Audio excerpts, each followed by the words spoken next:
All right, we'll make a start. Good evening. How's it going? Nice to be back. Third stream. Fingers crossed we get some good results tonight. Haven't really got a plan for tonight, if I'm completely honest. Just, I suppose, from my point of view, just more important that I'm out here doing stuff. So yeah, looking forward to it. Don't really know what. I've got a couple of projects that I could flip and flop between. But yeah, we'll go for it. Got a pepper mill I'd really like to try and have a go at. Got a kit from a local supplier that looked like it would be quite fun. I bought a piece of purple heart. It does look very brown. That's the purple coming through. You can sort of see that. But once you work this, it goes brown. Like the inside of this will be all brown, but then once it gets exposed to the UV, it will go like bright purple. So I think that'll look really nice. But yeah, sort of about a 9-inch pepper mill. Going to try and get the instructions up on the screen so you can sort of follow along with me. But never done one of these before, so I'm just going to sort of fudge my way through it, I guess. Fudge my way through it. Anybody out there, if you can just whack a little note into the... Hey Donut, you're right. Thanks for coming back. I recognise your name from last time. Appreciate it. But yeah, just let me know if the stream's all right, sounds okay, that sort of thing. All the indication from my end looks all right. But of course, yeah, I could be standing here just moving my mouth parts and nobody can hear what I'm saying. So I assume the thumbs up is all good. Thank you very much. Cheers. Right, yeah, so let's see if I can get the instructions up on stream. So you might just bear with me a little bit. Let's do that. So that's work. That's work cam. Excellent. Video's good, sound is good. Thank you, mate. Appreciate it. Right, so let's add a source, and I want to add a browser, and I need to create new, and we'll call it.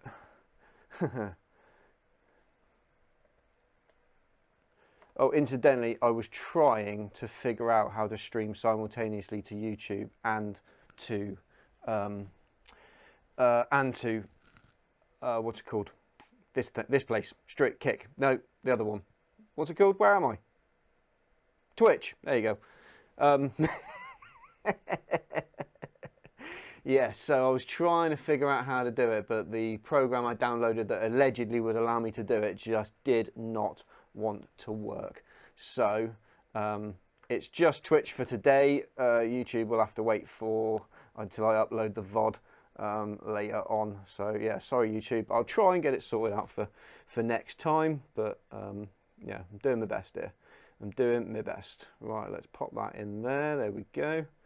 Oh, that actually works pretty well. Now, does it? No, it does not. Huh. Okay, so actually doing a web page might not be the best thing because I can't move it on screen for you. So I will try maybe see if there's a screen capture, and I'll try that instead. Display capture, that might work. Create new. Yeah, let's just call it display capture. Whoa. Oh, of course it's on screen too. Wow, capture method, primary monitor, here we go. There we go. So, excellent, and then just resize that down here a little bit. Hopefully you can still see that. I will try and just make that as big as I can. Can I get rid of this sidebar? Yes, I can. There we go. Excellent. Oh, hell's teeth, what have I just done? There we go. Right, cool. So I can get that on there. That's fine, that's good. Okay, that's one battle one. So I've got it just up here so I can see it. So I'm going to need some things. So let's assemble a couple of bits and pieces, and then we'll try and just get going, get cracking. Right, so the first thing I need is a 1.5" Forstner bit. Oh, and reading the... I hate it when they do this. So I'm reading it off of here. So they've asked me for an 1.5" Forstner bit, an 1 1/16 Forstner bit, and then a 7mm drill bit. I mean, just keep it standard. You know what I mean? Just if you're going to talk in inches, then stay in inches. If you're going to talk in millimeters, then stay in millimeters. Don't mix the two. Right. So now I need to Google. Might suggest doing F11 on that window to make it full screen. Will hide your browser buttons, tabs, etc. Thank you very much for the advice. I will just do that real quick. Let's go back to it. If I go, what did you say it was? F11? Where's F11? Oh, I can't even see it. It's too far away. Oh, yeah. Oh, nice one. Thank you. Appreciate it. That's awesome. Good advice. Right, so, well, seeing as you're here, is there any chance you could do the maths for me and just tell me what 1.5 inches and 1/16 is in millimeters? Because that would help me. Definitely doesn't want to see it. There's nothing on here that you can't see, Gil. Nothing at all. So 1.5 inch to millimeter. So 38.1, which is great because I definitely don't have a 38.1 Forstner bit, but I might have a 38. So fingers crossed I do. What was the other? 1 inch and 1/16 was the other one. 1 inch and 1/16.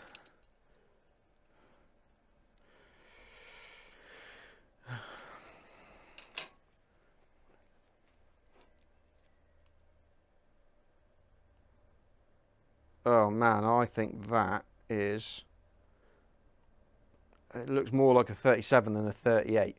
I wonder how exact I have to be. I'll just scroll down on this page a little bit and just see whether that actually matters. Well, not really, I suppose. I mean, it's going to be turned, so I might be able to hollow it out a little bit further if needs be. 27 mil. Oh, it's very specific, isn't it? Very specific.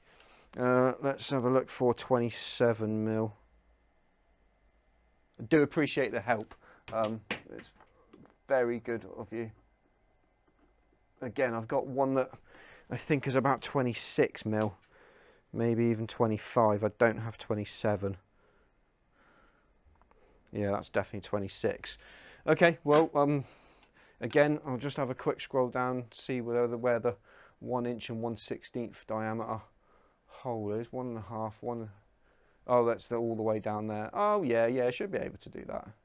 Should be able to do that. Okay, so it's whole thing is supposed to be 2.5 inches minimum.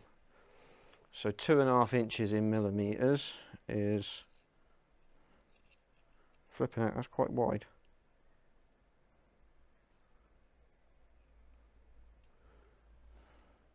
Which is actually wider than this piece of wood. That's worrying. Oh, it can't be that big, can it? It can't be that big. Might have to change tack and use something larger. I do have a big piece of ash here, which is not as pretty as the Purple Heart, but it is at least. Oh, it's taller. I don't know about being white. No. It's okay at one end, but not at the other. Oh, we might be struggling here, guys. We might be struggling for a suitable bit of wood. I've got a bit of yew down here with some interesting colouring in it. I mean, yeah, that'd do.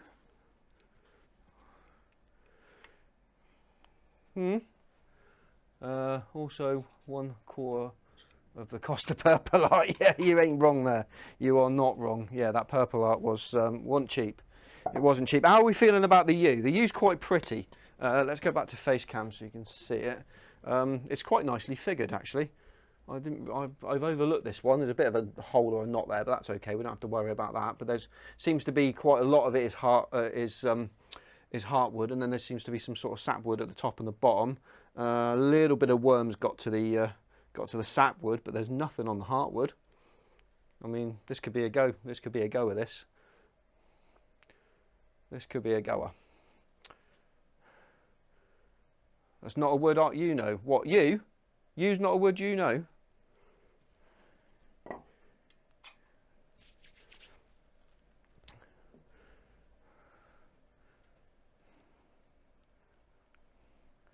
If yew's not a wood you're familiar with, then I can only guess that your location on the planet Earth is not the UK, because yew's a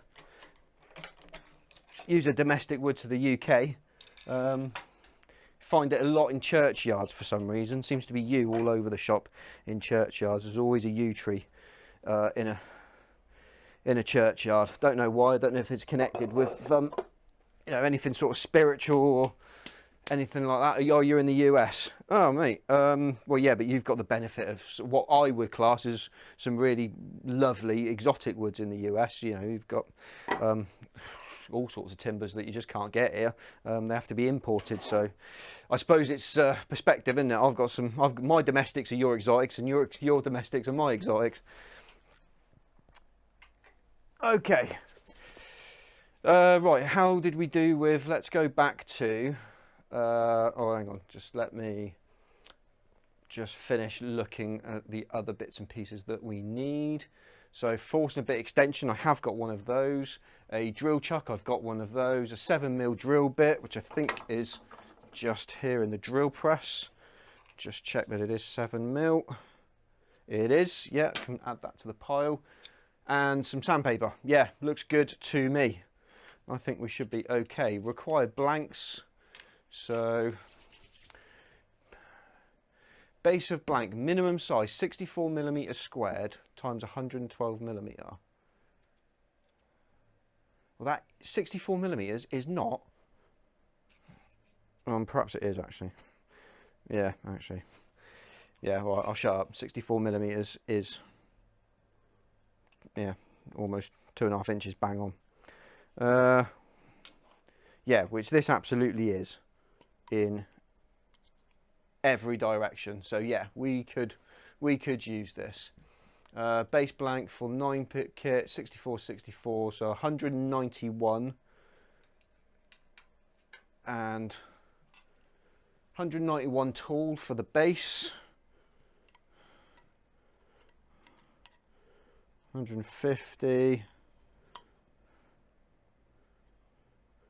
Plenty. And then another 53 on top of that. Oh yeah, got like nearly 2 inches spare at the top. So yeah, that piece of yew will be absolutely perfect. So we can do that. Let's move on to the instructions. That's the diagram, don't need that. Mark the center of your mill head blank. Oh, so it wants me to actually cut them. Do I turn them? Turning on the mill. Place the tenon. Oh, it looks like I turn them individually rather than turning the whole thing. Okay, no worries.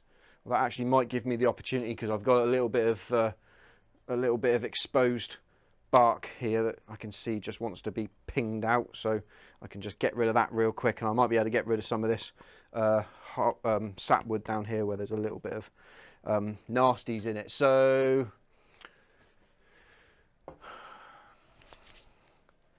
I want to be able to take off, I need at least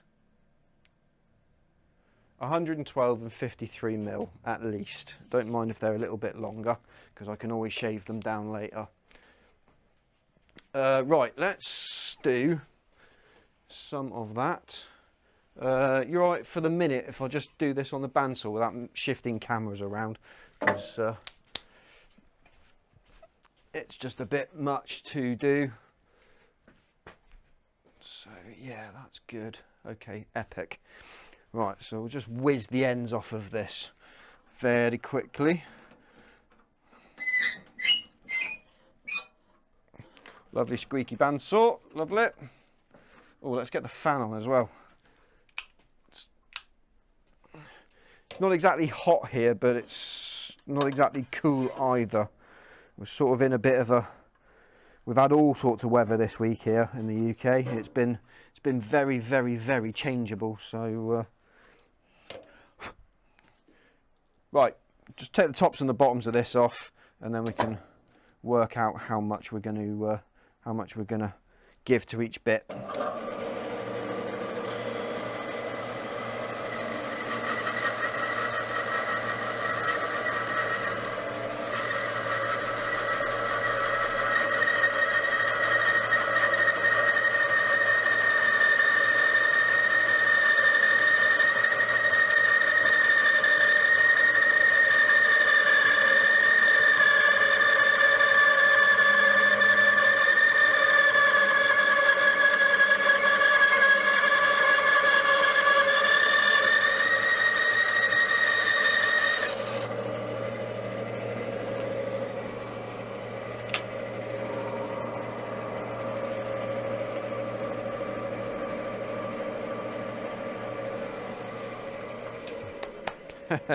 And just before I cut it, I thought, do I want to measure it just one more time? Because that could be a disaster if I cut too much off. So I need 112 millimeters. Let's call that the top end. So 53 millimeters for that. So we'll just call that 6 because I've got to take into account this. And I've got 29 left. So yeah, it should be absolutely fine. So 112 plus 53 is 165, and I've got 290 to play with. So yeah, I'm going to cut a little bit more off the bottom and just get rid of that sapwood. That can definitely go in the burn pile because it's got some rot in it.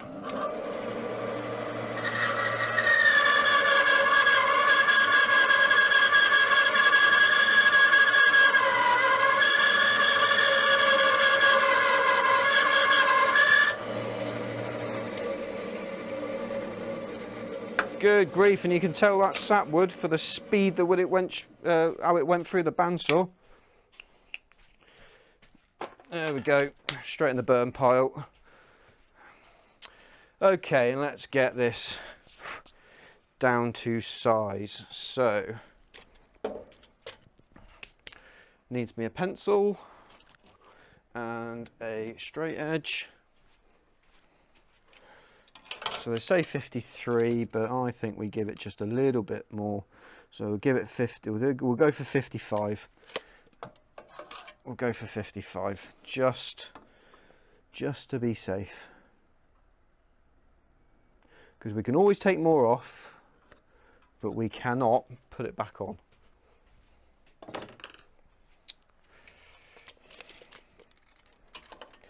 Shift the fence down until the inside of the blade is showing on the 55 millimeter.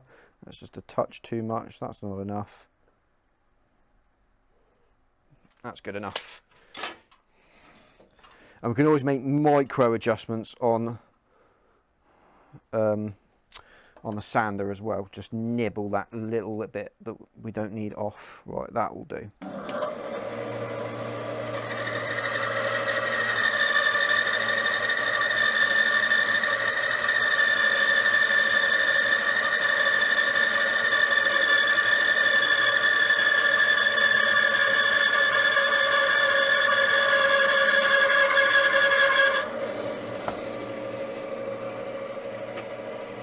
So there's our 53.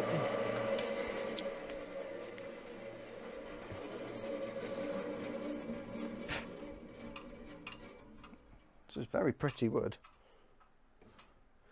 And I think we'll do 112 from the bottom end. So we'll do a little bit further. So we'll do like 114 or something. There we go.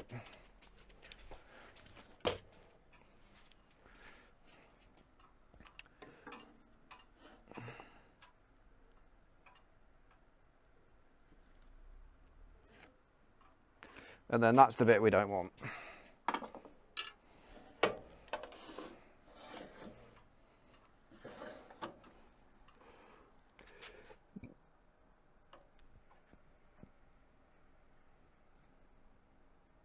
Yeah, that looks pretty good. We'll go for that.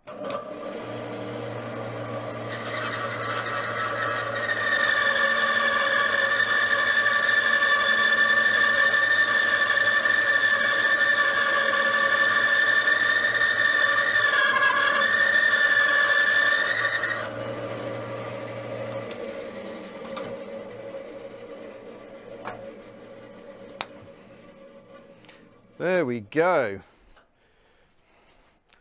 Right, remember to remark this because I will never remember the next time I come to use it.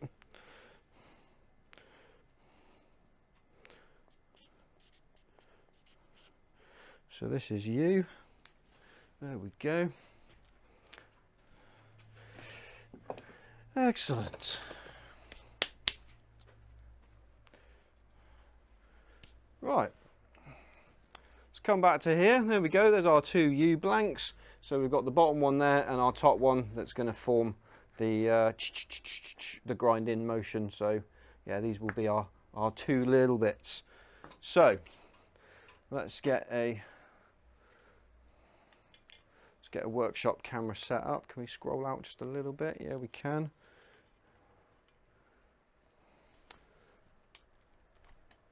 Oh, don't get me. There we go. Lovely. Right. Okay. So for the instructions, there's all the bits and pieces. So we've got to do that. That's great. So mark the center of your mill head blank on both ends. So I think that's the shorter one that they're talking about.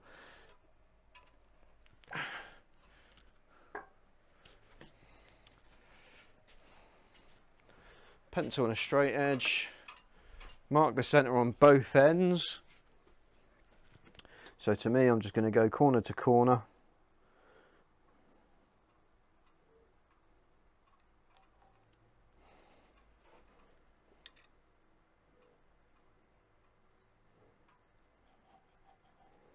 There we go, there's the middle of that one.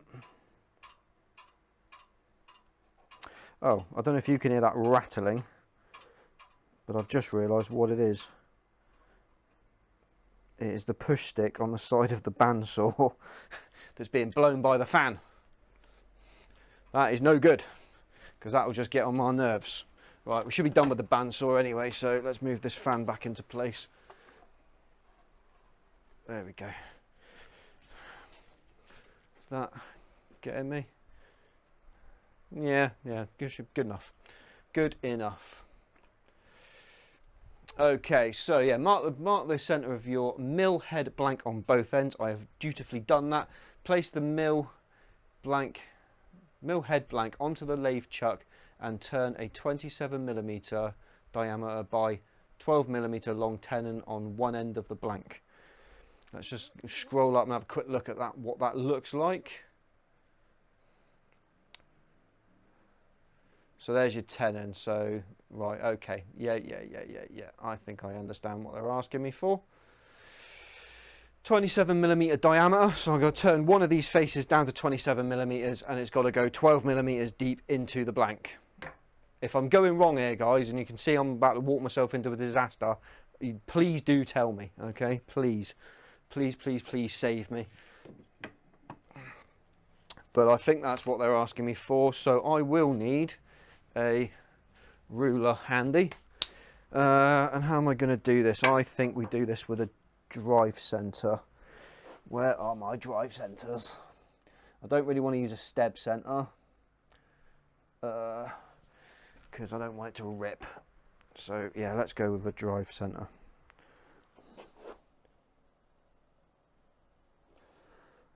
Is this the best way of doing it? Yeah, I can't really think of a better way of doing it, to be honest.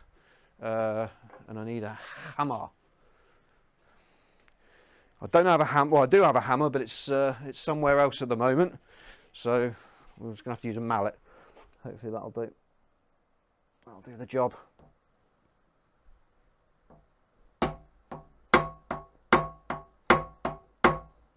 That'll at least get it started. And chuck.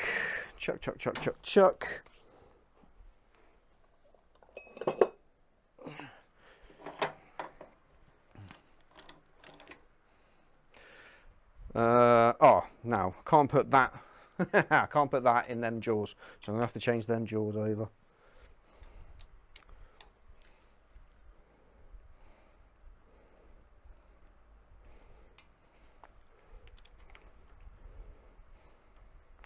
There we go. So, I mean, how's your week been, guys? It's Friday officially. End of the week, start of the weekend. Anybody got any plans out there that they would like to share with the whole group? As far as what we're doing, we're going shooting tomorrow. We're going clay pigeon shooting with friends of ours, which I'm actually really excited about. Yeah, that should be really good. Looking forward to that. Bit of an early start, but you know, it's the best way really. But they do the most amazing breakfast rolls where we're going, so we're absolutely going to have to partake in one of those, and unfortunately have a cup of tea as well. Which, for those of you that are not familiar with the way we Brits do things, unless there's a cup of tea involved, very few of us are interested. It's difficult to get us going unless there's a cup of tea on offer.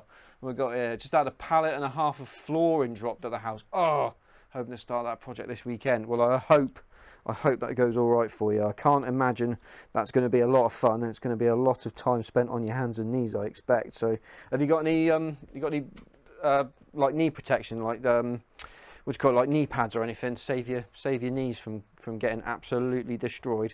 Hopefully you have, because that sounds like a good few hours bare minimum just on your hands and knees. But I mean, imagine what it will look like when it's done. It will look incredible, I'm sure.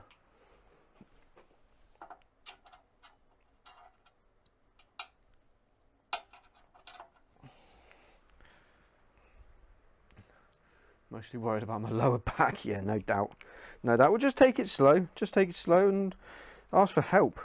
It's the most important thing. There's no point in killing yourself over it. Just hopefully you've got somebody around who'll give you a lift and help you lift and shift. If you've got a pallet and a half of these things to shift, then I'm sure I would like to think there's somebody around that will give you a hand with that. Just take it slow. You haven't got to do it all in one day, I guess. Or I hope not, anyway.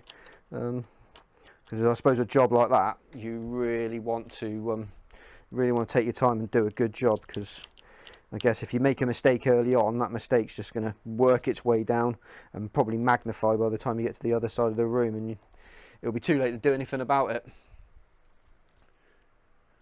33 or 83 meters squared. I can't quite see that. Oh, I think that's 83 meters squared. Oh shit, that's a lot. 900 square feet. I do not envy you. I do not envy you at all. Not that long ago, I tiled my nephew's kitchen sort of utility space and bathroom, and yeah, it took me 2 days, and I was on my knees constantly doing it, and yeah, it was horrific. I hated it. Looked great. He did a bit like in the evenings when I wasn't there, because I did 2 full days, but I couldn't give him a whole weekend, so I did a day one weekend and then a day the next weekend, and he did a little bit in the evenings and stuff, and between the two of us we absolutely nailed it. But yeah, flooring and tiling, whether that's floor tiles or wall tiles, 2 of the things I hate the most. So yeah, you have my sympathy. You have my sympathy, but you know, the payoff at the end will be incredible, I'm sure. It will be mint. Right, nearly there, guys, nearly there. Sorry for taking so long, but it's one of those things about not having an easy wood chuck. It's one of those ones where you can literally change your jaws out in seconds. But the chuck itself is like 400 odd quid. It's ridiculously expensive. Oh, piss. Bollocks. Ugh. Yeah, I'm of that age now where I make noises if I have to bend down for anything at all. So yeah, sorry about that. It just goes with the territory.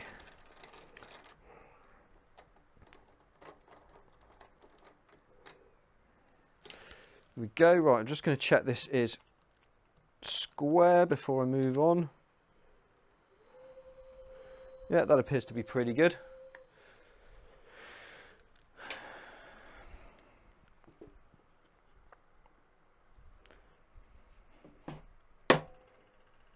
Yeah, that'll hold. Okay.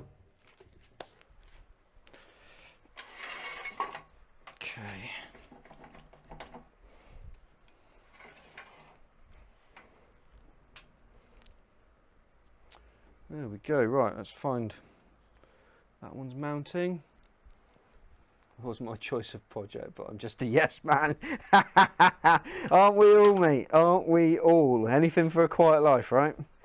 Happy wife or happy life partner. You know, far be it from me to assume your lifestyle choice, but yes, I know what you mean. Yeah. I'm pretty sure my wife is watching, so I need to be very careful about what I say. Otherwise, by the time I head in tonight after tonight's stream, I may find the locks have changed. So I do need to be a little bit careful, and that's purely in the essence of self-preservation, of course, you understand. But yeah, I get it, mate. I get it. But I'm sure, like, generally speaking, women are much better at having the vision than us fellas. Right, let's just adjust this camera a little bit for maximum bollock exposure. Oh, it's kind of hidden by the wood, so that's good. They also have 3 slabs of ash wood that will eventually be a desk. Oh, that'll be nice. That'll be nice. How are you going to flatten those? I mean, I'm assuming there may be a workshop near you with a big enough planer, but I mean, what, router sled? Is that what you're thinking?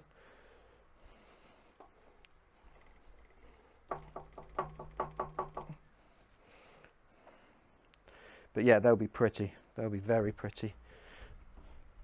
All right, hang off of that. Okay, I think we are good to go now. Right, let me read this one more time. Place the mill head blank onto the lathe and turn. Oh, I think this is probably assuming that the piece is already round, so maybe I should turn it. I'll turn it round now, in the hope that that's the right thing to do, and then we'll work on this tenon. So let's get this up just slightly. Yep, good to go.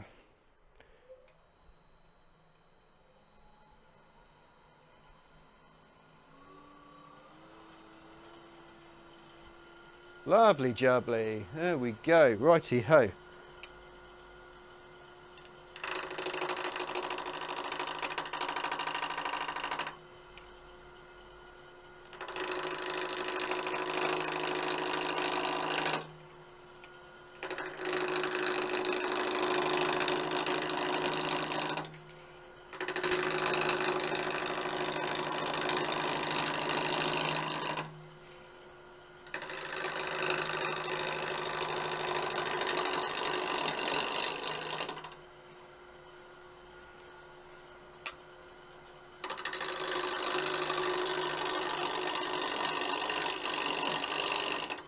Now, of course, remembering that the closer I get down onto this, the further I get into it and the smaller it becomes, the slower the wood's actually moving. So I'm going to up the speed just a little bit.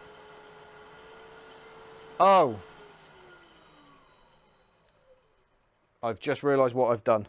I had my dad here today, and he's just bought a lathe from the company local to me, and I was showing him how to move his belt on the lathe, and I've left my lathe on the lowered gear settings. So like maximum speed at the moment, if I turn mine right up,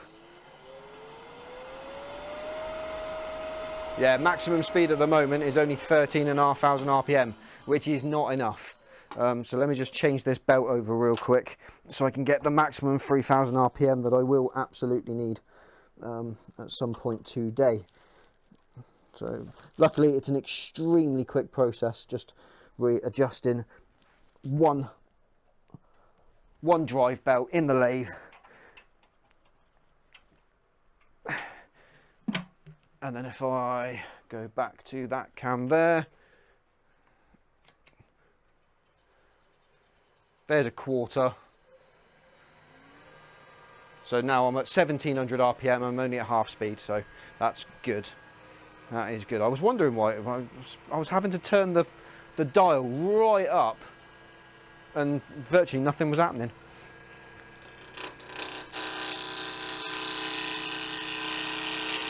That's more like it.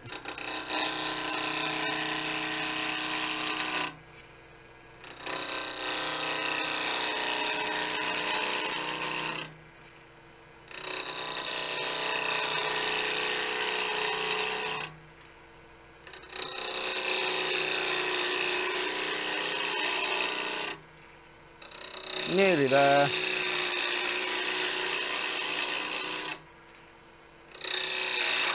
Whoop. Maybe just a quick tighten. Yeah.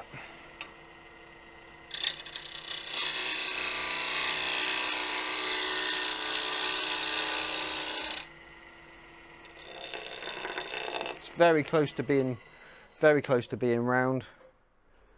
Yeah, just 2 flat spots to go. That's cool. Be there in 1 or 2 more passes.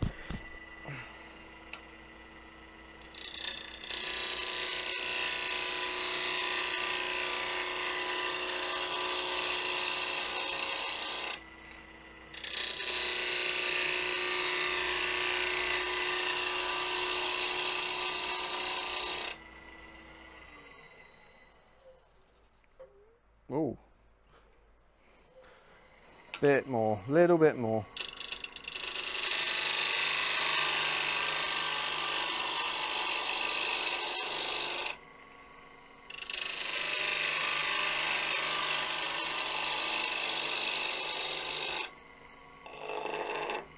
No, not quite.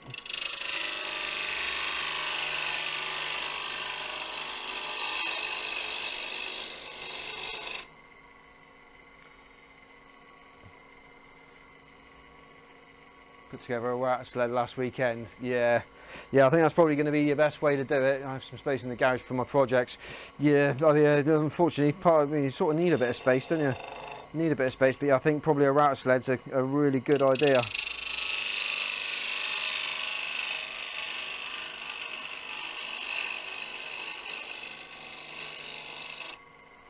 Let's have a look and see if that is round. Oh no.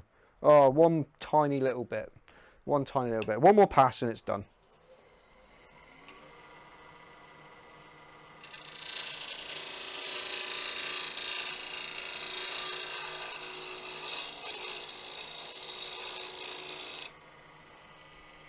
Yeah, I think that's either there or near as damn it there. Yeah, that is.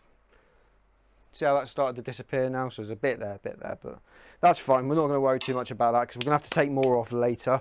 Now, right, okay, let's just make sure I am doing this properly. Where is my calipers and my ruler? So let's set my calipers. So turn a 27mm diameter by 12mm long. So I want to come in 12mm, so about there, and I want to turn that down to 27mm. So let's set this now at 27mm. I'm going to use the ruler because I just don't trust this. I don't trust this gauge. I would rather take the ruler's word for it.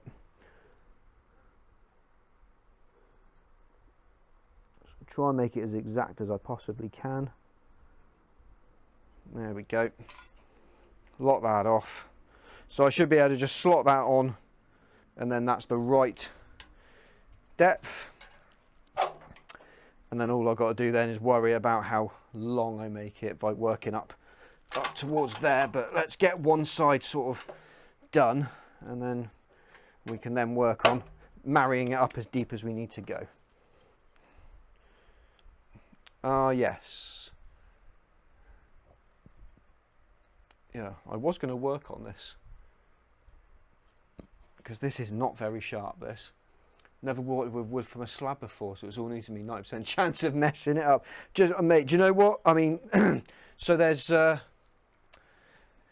couple of really good channels out there that do like slab tabletop work. One I'm sure is Blacktail Studios, and if you watch one of their videos, like there'll be a recommended in the column next to it. Just flick to a load of those. You'll find loads where they're making tabletops, or just, you know, YouTube tabletop. In the search and that, loads will come up.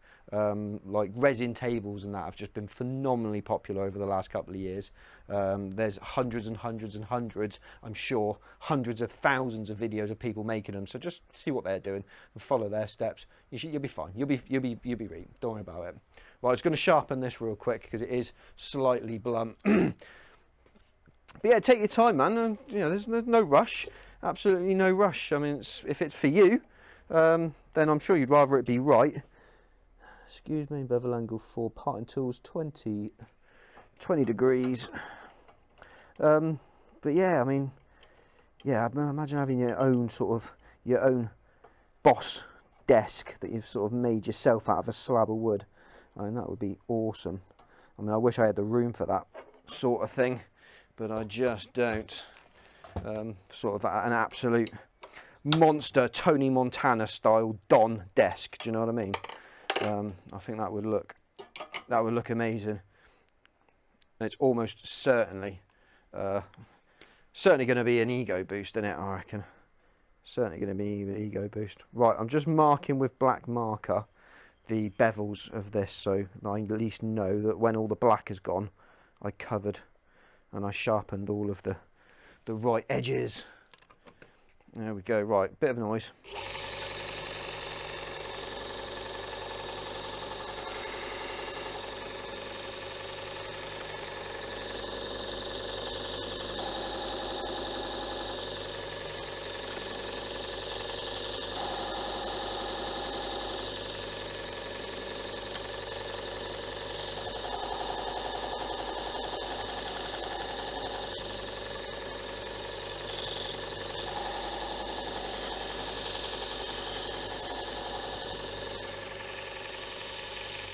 There we go. Warm. Do I touch it with my lip or my tongue? Oh shit, that's hot. Fuck. Oh, that's hot. What's a bunch of foods are quite good. It's basically my game plan. Yeah, I think it's a very, very sensible idea. Is yeah, watch what somebody else has done.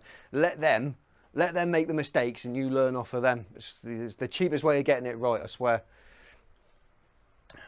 About 2 meters long. God, that's huge. That would have cost, I don't know what that cost in America, but that would have cost a fortune here. Trying to make it as big as I can. Depth will be about 32 inches deep. I mean, again, sorry buddy, but you're talking to me in Times New Roman when we all speak aerial over here. 32 inches. 32 inches, 81 centimeters. That is a very decent depth of, yeah, I mean, my workbenches, well, my hand, I don't know, oh, I can't, yeah, you can sort of see me. So my hand is where your 32 inches is, and yeah, my workbenches only go back to about 27 inches. So yeah, you'll have loads of room, tons of room. About 400 quid for the wood. Yeah. Do you know, I mean, yeah, I mean, we've got slabs and stuff like that in the UK available to us, but do you know, everyone just goes to IKEA, and you can't compete with IKEA's prices. You know, which, you know, it's fine. There's a market for everyone. But yeah, I mean, people do unfortunately look at handmade stuff and they don't see the value in it, which, you know, is fine, as irritating, as frustrating as that may be. Right, so we're going to turn this down, switch camera on, there we go. So we're going to turn this down, get this down to 27 mil across there. Once we can slip this over the top, then we'll work on working this back until we get to our 12 mil depth from this face here. If I overdo it, I don't think I've got the opportunity to have another go, so I better get it right. Okay, let's start taking this face down.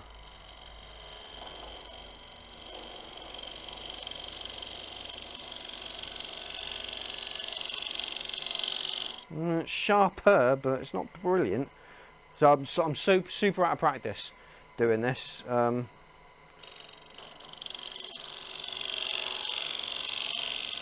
that's a bit better.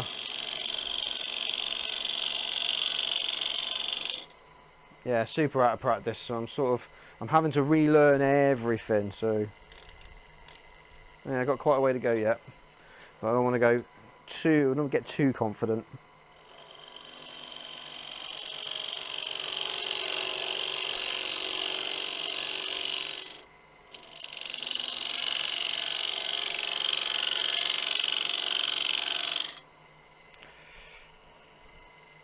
Cut once and measure, cut once and measure. cut once and measure.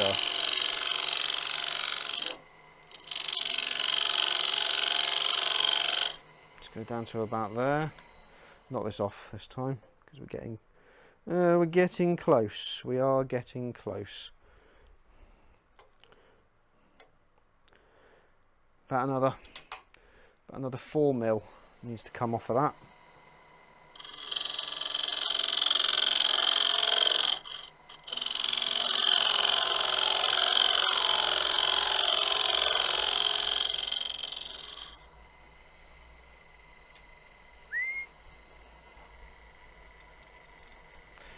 Yeah, about halfway there.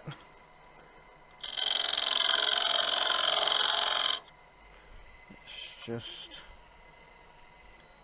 guys, do it safely. Ooh, one more of those and we'll be there, I think.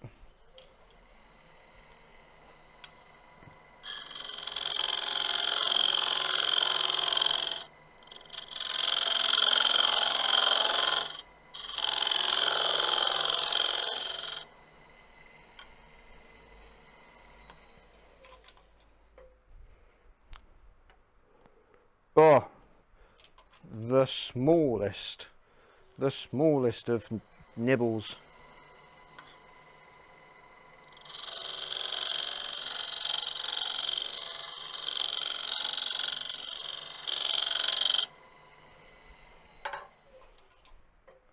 Properly need to sneak up on this. Yeah, super close.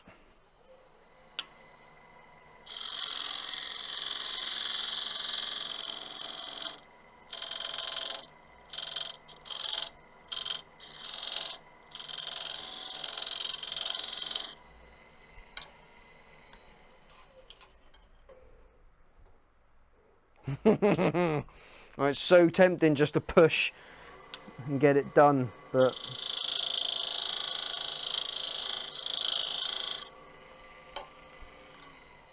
I know this is the bit that will fit into the body, so I do want it to be sort of, I do want it to sort of have a bit of bite, you know. I don't want it to rattle around in there.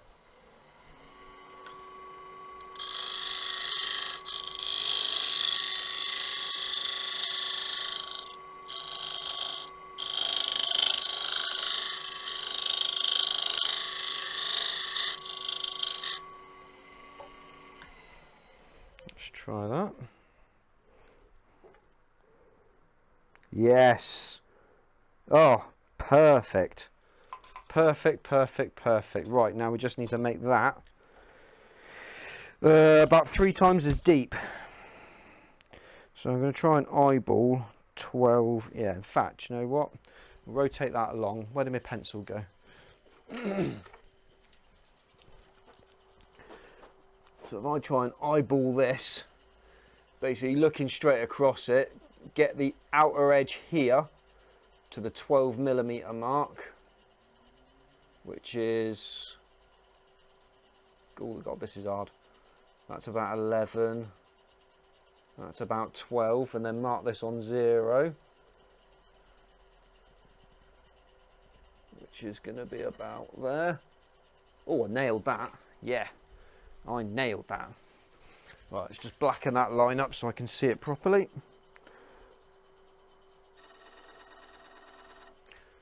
There we go. Right, so all of that's got to come off, but don't go any deeper. Don't go any deeper into that. How's that? Is that a very good picture? Yeah, that's all right, isn't it? That's okay. Okay, let's take this off then. No, that's the wrong way.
good.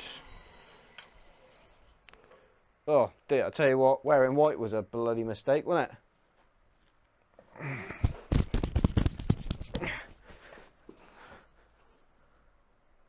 Oh, I have got a red flashing light on my microphone pack. That can't be a good sign. That probably means that the batteries are about to die and I don't have any more. Dawn, don't suppose if you possibly can have a quick check in the shit drawer in the kitchen and see if there's any I think these are AAA's. Yeah, they are. So I need 2 AAA batteries, Sweet Pea. Yeah, I'm gonna have to pick up some more or get some rechargeables or something, because I can't have this, obviously. I have got another microphone, incidentally, here, that I can switch to, but again, that also is battery powered. But yeah, now because I've got that web page open, I can't actually see who's watching. Oh, I can hear though. Yeah, all right then, fine. Just have a quick look and see. Oh, I can just hit F11 again, can't I? As long as I do actually hit F11. There we go. Yeah. I don't know. She may be. I may be silenced while she's doing something else. I will just quickly text her and see if she can help me out of a bind real quick. Have we got any more AAA batteries in the shit drawer in the kitchen? Mic pack flashing red. One of that faces. Where's the face? I can't find the face. There it is. Hopefully she'll dig me out of trouble. If not, I'll just have to switch to the alternative. If this dies, like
yep, seen.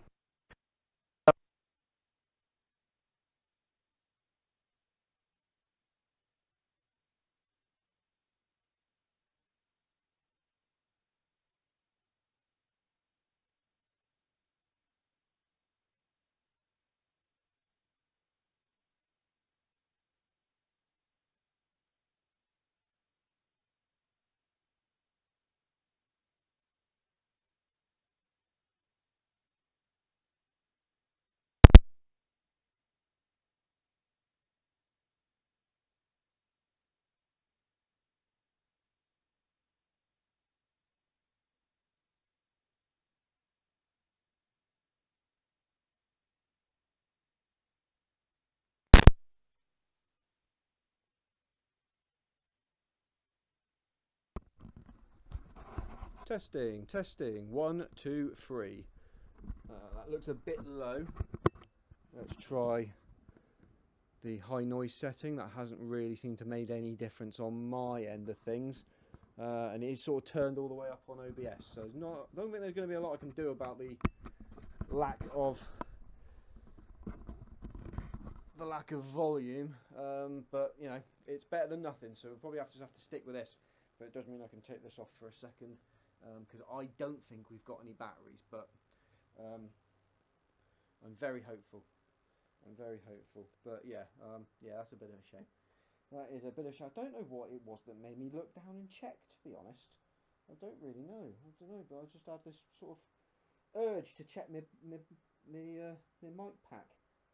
But there you go. There you go. These things happen. Right, so unpick my mic, because I'm almost certain that we don't have any more batteries. I'm going to have to get some ready for, well, either next week's stream or tomorrow, depending on what I manage to achieve.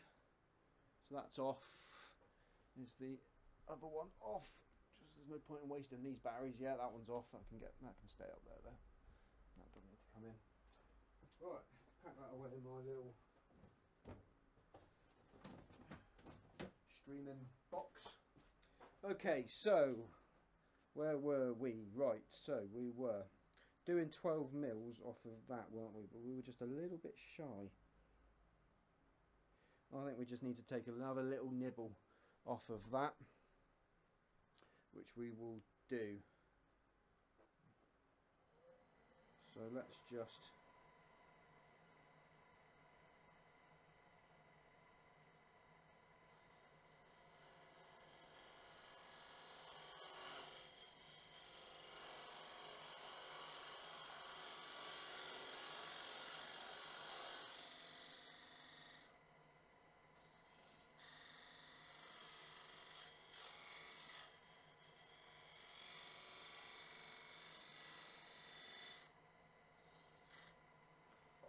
okay, let's see what we achieved there.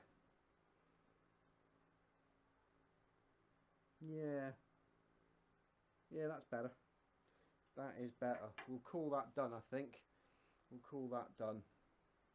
Perfect timing, yeah. Okay, remove the chuck from the lathe. Remove from the lathe truck and drill a 7-minute hole through the centre of the mill, all the way through. Yeah, I guess all the way through, because the top knotty thing will go on there, won't it?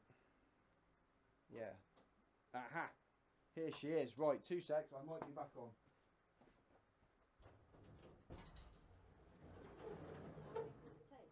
Sorry? How many does it 2. I took them out the spare TV remote, you know, the little TV. Oh yeah. And there was one new. Load from don't worry about that. See how these ones work. Thanks for that. Really appreciate it. We'll have to get some more. Thanks, babe. Love you.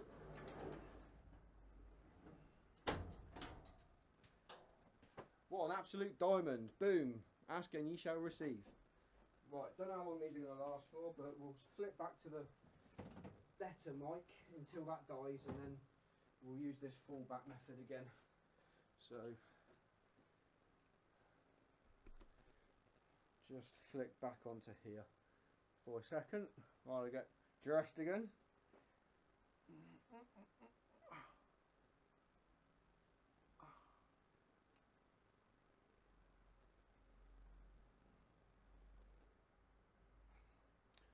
There we go. Like I'm not even wearing anything. So plus at that end, minus at that end.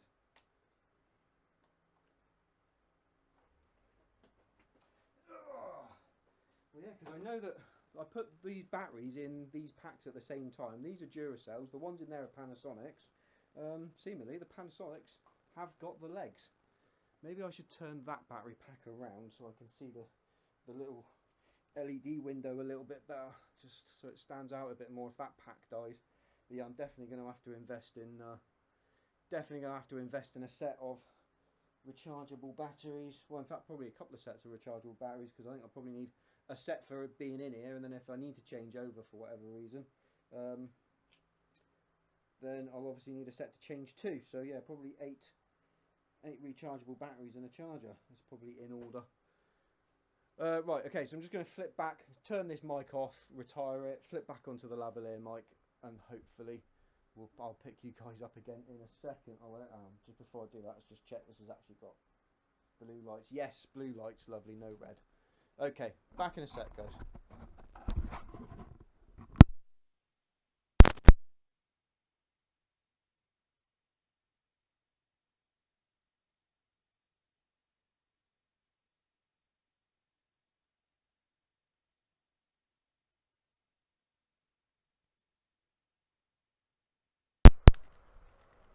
And testing, 1, 2, 3. Should be back exactly how I was last time because I haven't changed any settings or anything. So fingers crossed that's better. I've started a stream before with no battery in the mic. Yeah, first thing they're trying to clean in just to let it charge. Yeah, unfortunately, you've just got to make do, haven't you? Sometimes you've just got to make do. Okay, so we have got a 27mm tenon there, which is dutifully measured 12mm deep, so that's a good start. Now I've got to put a 7mm hole down there, so I'm just going to use the drill press behind me. That is a 7mm bit, is it not? Should be written on here somewhere. HSS 7, yep, there we go. So let's bung this in here.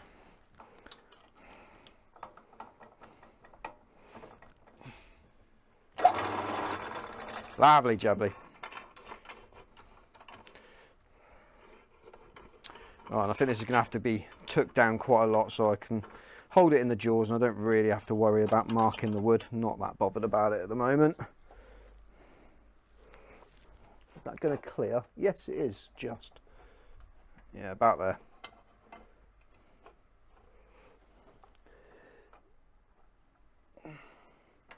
Just going to get this centered. That's pretty good. That's pretty good. Nip these up. And you've got to be hand tight.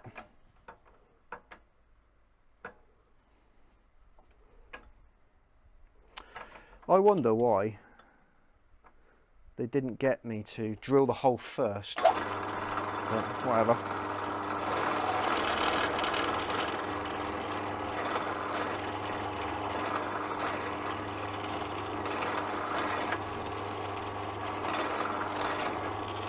Important obviously to clear out the swarf once you sort of dive a couple of mil into it.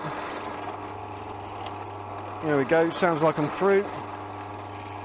Yeah, all the way through.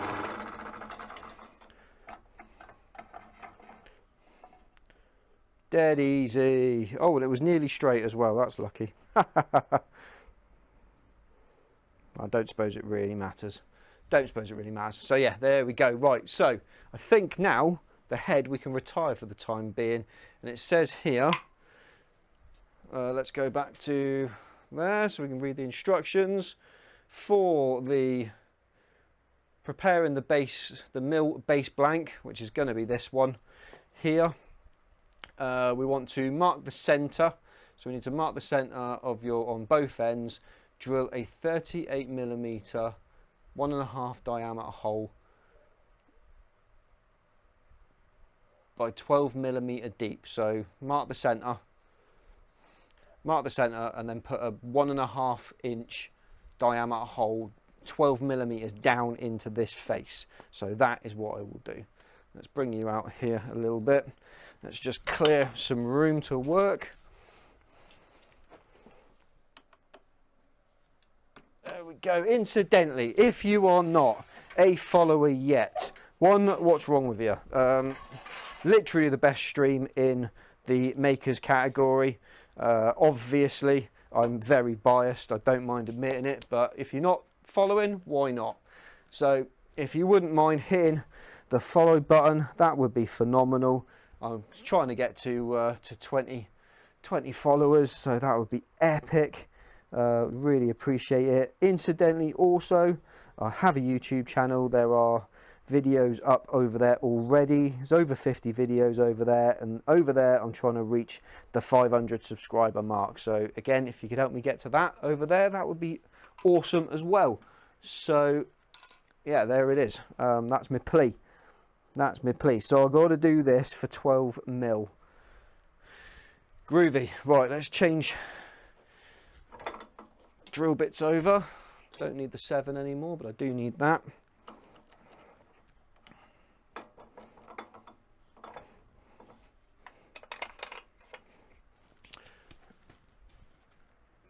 Right, where are we? Let's go face cam again. There we go. Loud and clear. Lovely. Thank you, babe. Really appreciate it. And I know you were in bed. I'll tell you what, tomorrow I'll make it up to you. Tomorrow I'll buy you a breakfast bap at the shooting ground. How's that? How's that grab you? How's that for a slice of fried gold?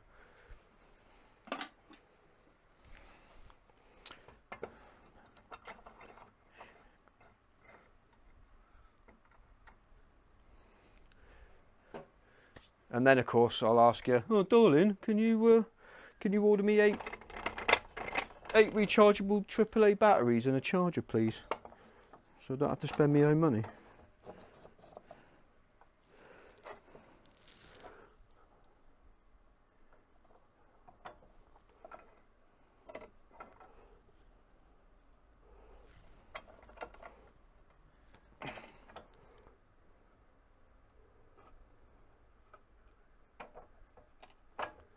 There we go. Right, let's nip these up. Gorgeous. Right, so if resting on the top of there, let's just check my maths. If resting on the top of there, this is reading nearly 6 millimeters. So I'm going to push this down until it reads exactly bang on 10 millimeters, and then measure the hole. The hole should be just shy of 4 millimeters. If that's correct, then I can trust this scale. If it's not, then I'm going to have to do it measure, cut, measure, cut, measure, cut, measure, cut. But we'll see how it goes. So we're going to push down to 10 millimeters.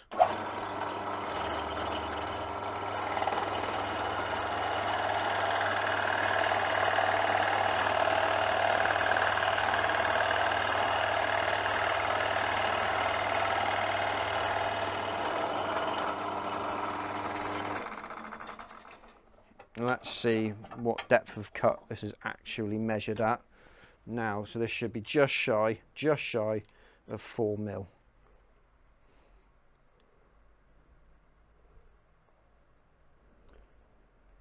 It's just short of 4 mil. Okay. Why do I still not want to trust it? Well, I don't know. Why do I still feel suspicious of it, even though it's just proved to me that it is actually quite accurate? That is a quandary. I don't know why. I can't. Somehow my brain's just going, no, don't take its word for it. It's lying. Was this in this way round? Oh, I wish I checked. Which way round was this in? Shouldn't make a difference, but... Oh, I don't think it was in that way round. No, I don't think it was in that way round. Yeah, that looks right. We'll go with that. Go with that. Right, double check what we got. What have we got to do? We've got to get it down to 12 mil. Okay, 12 millimeters.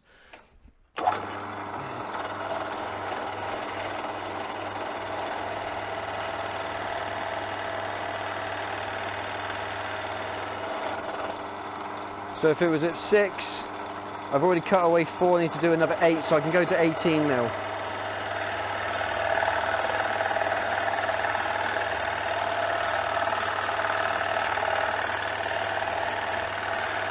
And there's 15, 16, 17, 18. Let's just stop and measure that, and with that what I will do is I'll put 12 mil on the mitre, on the vernier caliper, and then use the protrusion bit at the bottom. You can't really see that, can you? Protrusion bit at the bottom there, and just check it for depth.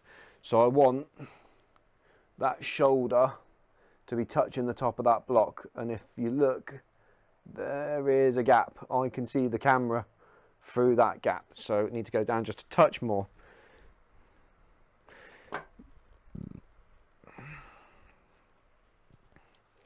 A tad more. Let's just double check this is actually on 12. Yes, it is. Okay, we'll lock that off, and that will be our protrusion guide.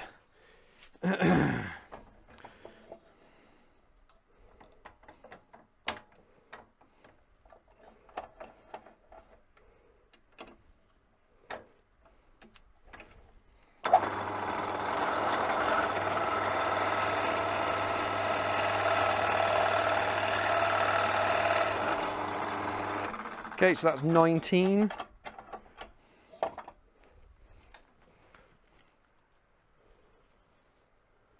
Well, that's half the gap, so yeah, I reckon probably go to 20, and that'll be there.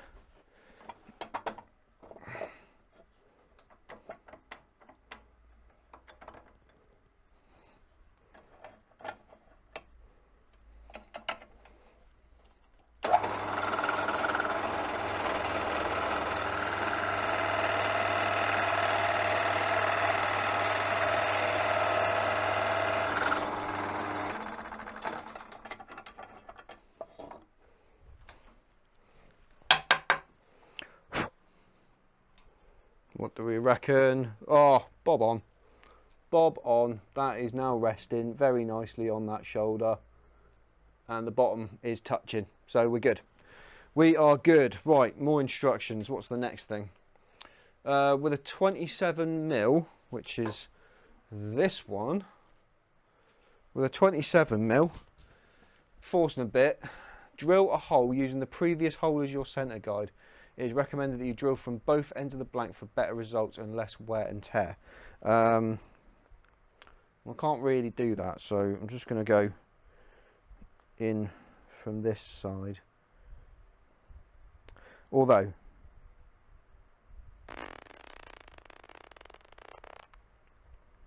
yeah. How can I make this easier? How can I make this easier on me? I could use the Forstner bit extender bar, couldn't I? Which is here. Could use the Forstner bit extender. Plonk that in there. The width of that does cover that. Although I must admit that that is for a completely different shank to this, so it's not exactly perfect, but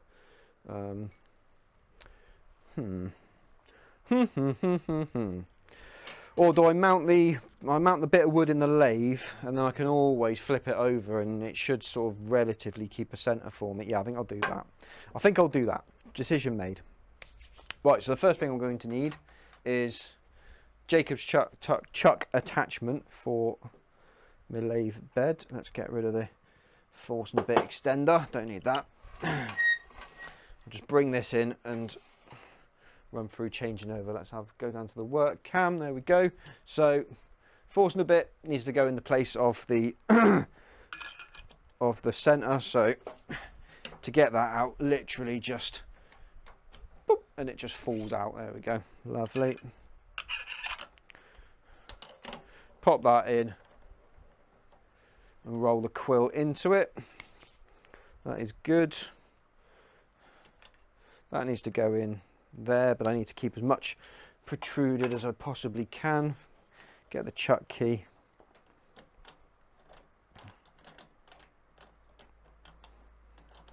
Close this down on here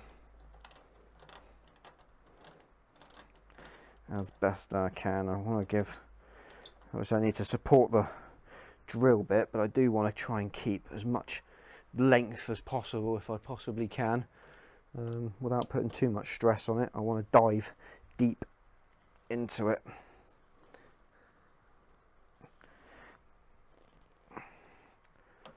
Let's just tighten these up. just so it is as tight as it will go. Quick mic check. Yeah, we seem to be okay. All right, cool. I'll try not to worry about it. But it's going to be in my head now, that. It's going to be in my head. Right, we'll move that out of the way for the time being until we've figured out how we're going to hold this on the chuck. I might need to put the larger chuck on. Let's do that.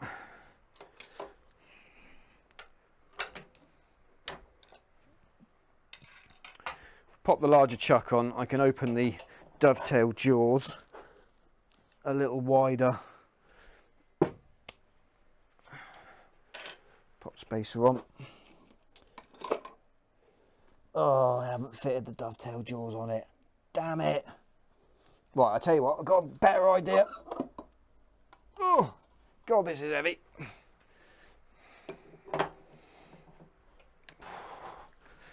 Serious bit of kit. Right, I'm going to use the pin jaws to hold inside of this opening that we've already made. I'll drill from the back and then hopefully I'll be able to get these pins in the new hole that we've just drilled. So that's my plan. That is my plan. So we'll go with that, I think. Is that closing? Yeah, that's closing.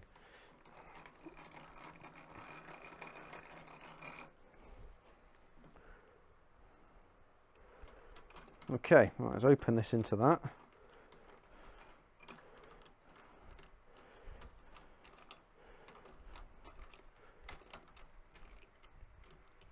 There it is. Yeah, that looks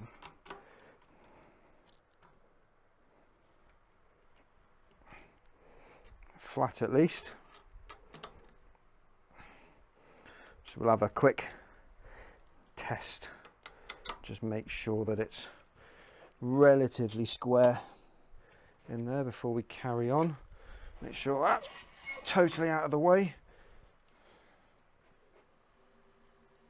Oh, that's not so bad. That's not so bad. Right, I'm just going to adjust you.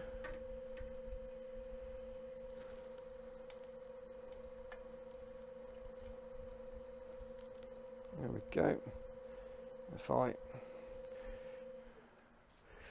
don't panic, I know that it's miles out. I'm just adjusting the focus of it. There we go. Bring the zoom out. You should be perfectly focused. Right. Quick double check of the instructions. So with a 27mm, which is that, force and a bit, drill a hole using the previous hole as your center guide, kind of. It is recommended that you drill from both ends of the blank for better results and less wear and tear. So we are putting a hole all the way through the blank. That's cool. So I'm just going to drive the very tip of this in, and then that will tell me if this is all lining up. Yeah, it's not bad actually. Okay, lock that into place and off we go.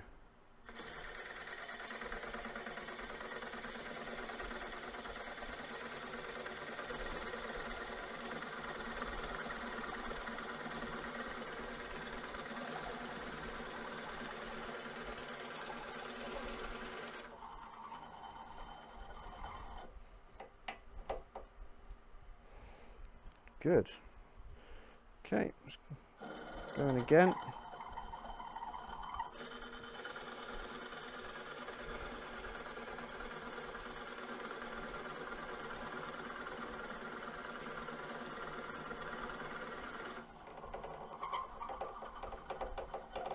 Just coming out every now and again just to clear swarf.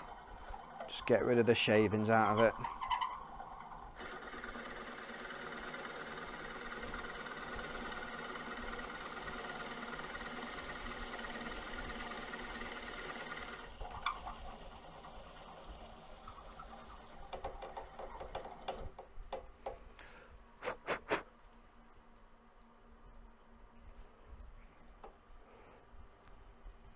Cool, I think it's probably deep enough that I should be able to safely safely turn that around now.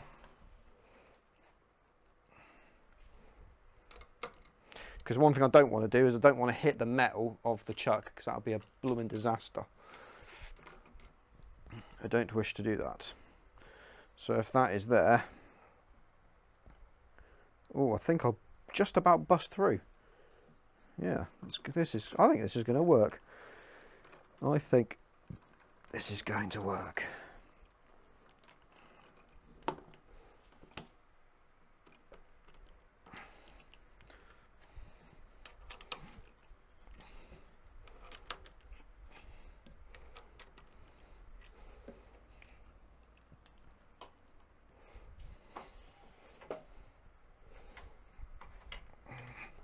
Right, we can always go back in a bit closer.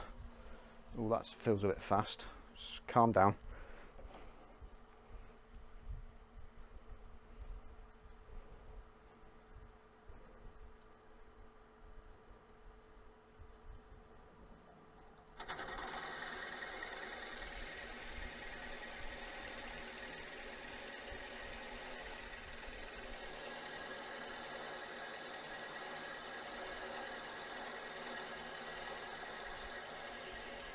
Oh, this is super satisfying. It's like ASMR. I mean, some of those shavings were super long. I'm well happy with that.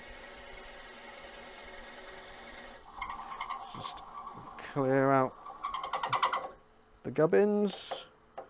Yeah, we shouldn't be too far away now.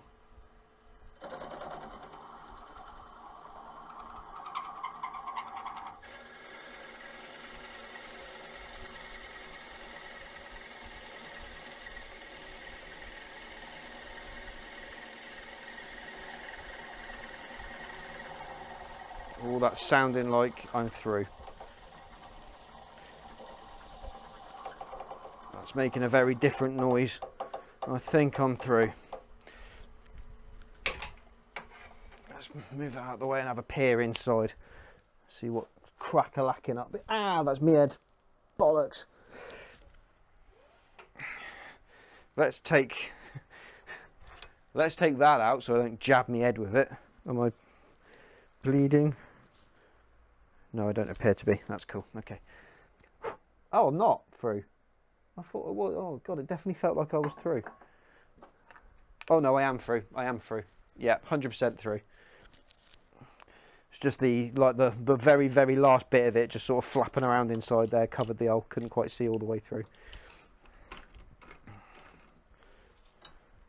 Oh, do you know what? Having drilled through from both sides, let me get this little piece out and I'll show you. But having drilled through from both ends, where not necessarily either end had to sort of, you know, marry up perfectly like the channel tunnel, but I mean, that ain't bad, is it? Done a pretty good job there. There's a little tiny little lip and it's less than 1/2 millimetre, like way less than 1/2 millimetre. Oh, I'm pretty happy with that. That's not bad. Cool. Well, that's not even that hot either. This Forstner bit set that I bought long time ago were cheap as hell. Do you know what? Never had to sharpen one of them and they're still good now. Super happy with them. Don't know where they came from. Maybe I got a unicorn set, I don't know. But they were awesome. Let's go. Oh, no. Oh, I can't do that with my hands. I ain't got it in me tonight.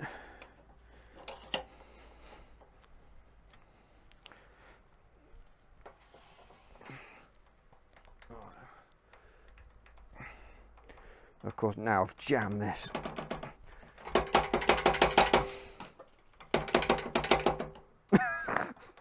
Oh, come on. There we go. Hey. Right. Stick that over there.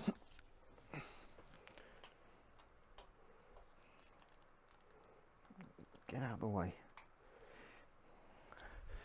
Okay, I think I can retire the Jacobs chuck now. But we'll keep it handy just in case. Right, next bit, turning the mill. With a 27, hang on, so with a 27 force with Drever's hole, as you sent a guide, recommend you drill from both ends. Right, yeah, we've done that, that's cool. So place the tenon end of the mill head blank into, right.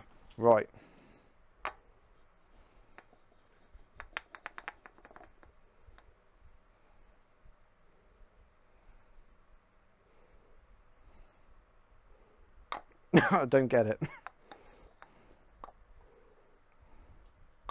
What am I doing wrong? I don't understand because that rattles around inside there. So clearly that is not reaching the inner hole. So does that mean that this hole is too deep? This first wider hole? Or do you mean, I think they might mean like that. Oh, it rattles a little bit, actually. Oh, I wish that, I mean, it's like 1 mil, but I kind of wish that wasn't happening. Okay, all right, fine. So set up as shown in diagram C, turning both ends at once. Diagram C, where's that? Where is diagram C? Diagram B. Diagram C must be down here. Oh yeah, I see, like that. Cool. Jam chuck nut. Jam chuck. What is it going to tell me I had to make a jam chuck? Right.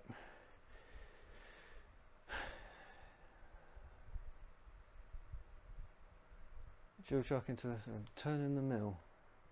Place the tenon into the right, yeah. Set up as shown on diagram C, turning both ends at once. Insert the tenon into the opening at the upper end of the base blank. Mount 3 jaw drill chuck to the head assembly. Insert jam chuck into the block and lock the jaws. Mount the wood assembly, recessed end over the first over the jam chuck, which I have got. I have got a jam chuck, sort of already pre-made. Yeah, I can use that one. That will work. So I can use that. But why I don't understand. I don't understand. Life center, yeah, that's fine. I can do that. Put the life center back in. So that's nice and easy. But I don't understand why I'm drilling my jam chuck. Why? Anybody care to help me out? I don't understand why I'm doing that.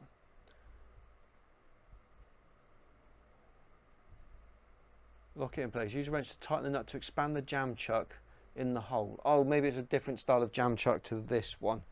I mean, clearly it's just, it will just sit on there, you know, however wide the hole is. It was just, literally I'm just going to drop that in there and then bung that in there. So, yeah. Turn the wooden blanks to your desired shape. The tenon must fit the base without, please note that the tenon of the head blank must fit into the base blank hole without any play. A loose fit may cause the final mill to be off center or vibrate when turned, which is undesirable. Well, I mean, I did my bloody best. That'll have to do. Turn the wooden blanks to your desired shape or profile of choice. Sand and finish the wood. Be shots. Right, so okay. So it looks like I just mount all this together now. All right, let's get rid of. Let's get rid of this big ass chuck because I don't need it. I don't need to chuck this big on there at the minute.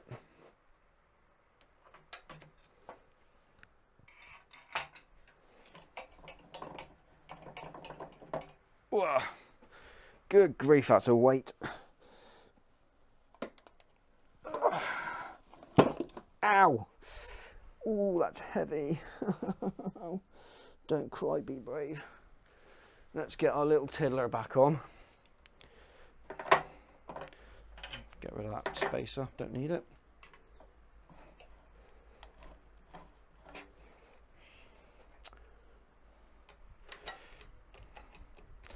Probably get shy of that.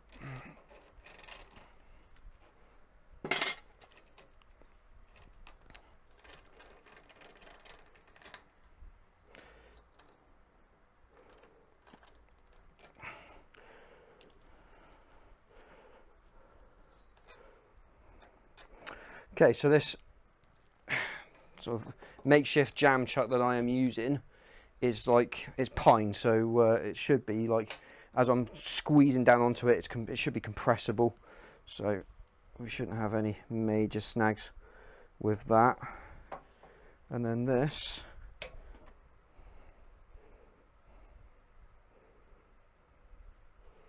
and that should all sort of be fairly, oh, it's wildly off centre, isn't it? That's okay, because we've got loads to play with. That's fine. It actually doesn't matter. It actually doesn't matter. What I might do before I start turning this, you can see there's a little bit of a gap in here. They don't quite just sort of fit, which I think is probably going to be the fault of this. The mating face of this being ever so slightly sort of mitered, so I might just want to take that in a little bit, but I mean, we'll see what it looks like when it's done, because we can always flatten it with sandpaper or run it through the lathe again before final assembly. So as long as I don't make it any shorter, this should be fine. I did say, didn't it? It did say that this was a 9-inch, or it's to fit a 9-inch kit. Where did my... So let's just check overall what sort of length we're at, because they haven't really mentioned that in the destructions.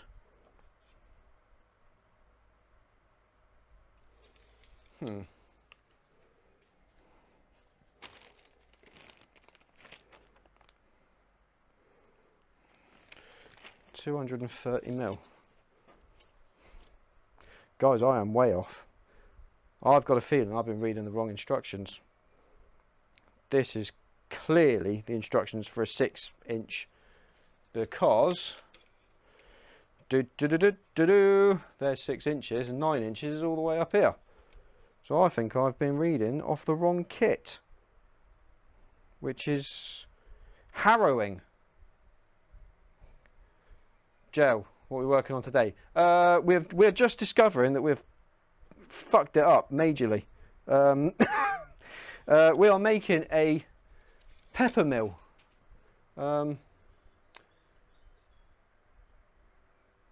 Sort of like that, mate. But I think I have been following the instructions for 109. Right, for a 9-inch kit, which is what I've got. I have got, look, I have got the 9-inch kit. 9 inches right there. The base blank, this one, needs to be 191, and I made it 112. Yes, I did. 191's up here. Oh, you dickhead. Right. Okay, clearly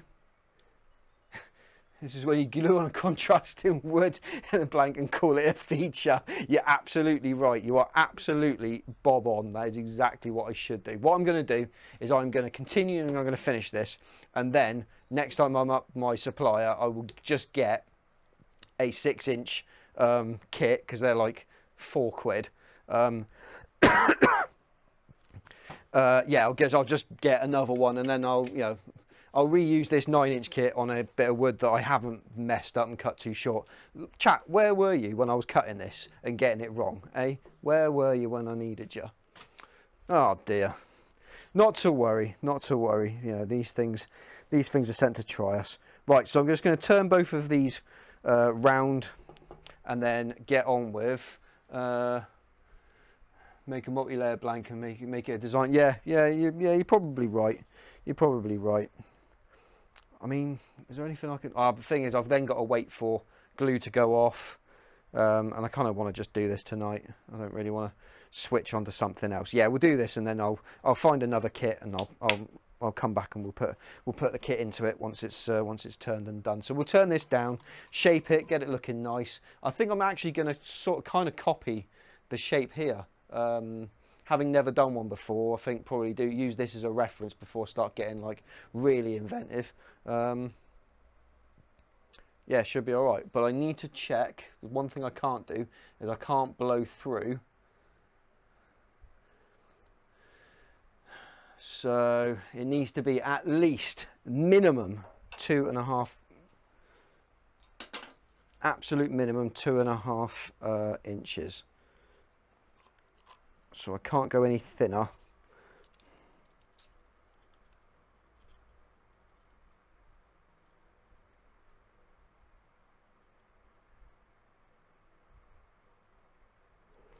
Than that at the bottom. I can in the middle a little bit, but the base has got to be, well, I actually haven't got that much to play with. I haven't got that much to play with. At the bottom anyway, but the top and this bit doesn't really matter. All right, cool, so let's get this round. How are we doing for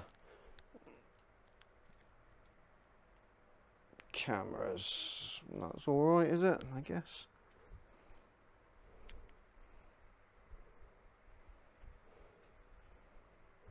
No, that's a bit better, isn't it? That's a bit better. Yeah, you're absolutely right, guys. Yeah, you know, I could just add something to this, but it means stopping and leaving it here. And I kind of want to just finish it and sort of, I'll come back to it and put the right kit in, and then I've got another 9-inch one then I can do later, and probably make one of them a salt shaker and one of them a pepper mill. So yeah, it was all right. We'll salvage it, boys and girls. We'll be all right. We'll be okay.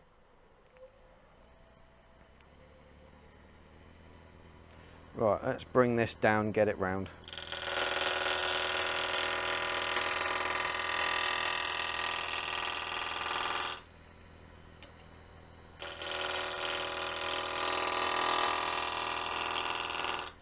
Obviously engaging safety squints, obviously.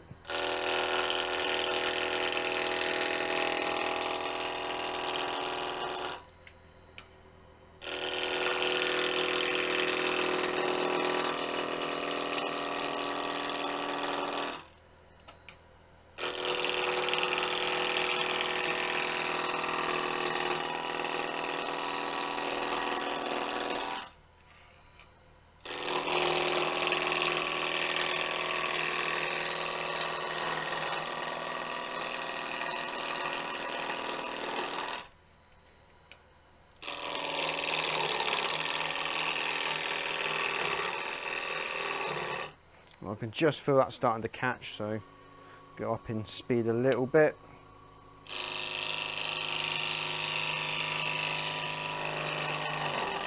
Oh, didn't like that. Did not like that. Maybe we'll just sharpen this very briefly. I think that'll probably get us where we need to be. Because the last tool I did was the parting tool, I just need to briefly rejig my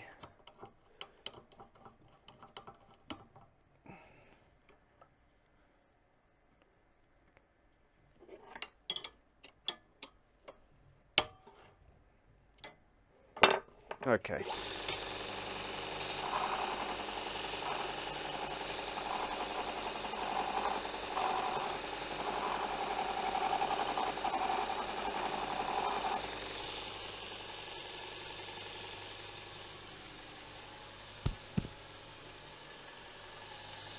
Yep, it's sharper.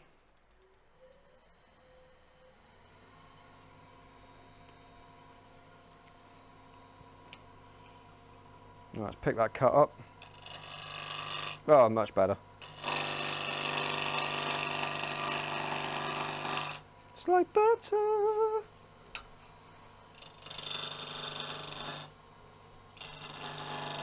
Oh, interestingly, that side not as good. I've obviously sharpened one side a lot better than the other.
Tell you what, good set of ears there. Good set of ears, pal. Yeah, really good set of ears. That's exactly what was happening. Because I'd actually not done the quill up. It was, the quill had sort of backed off ever so slightly, and these two were starting to slip. Incredible set of ears. Nice one.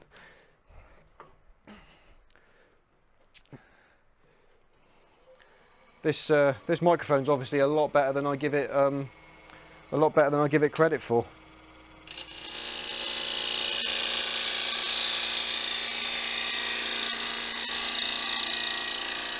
Yeah, cheers, mate.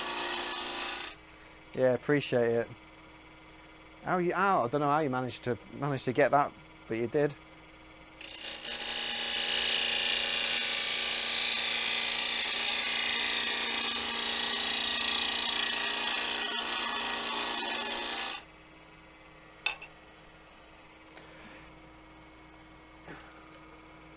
Must be with my hearing.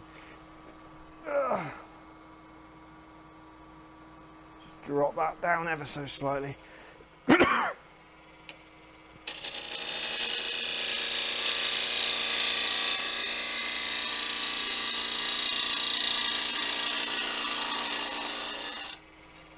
Nearly round.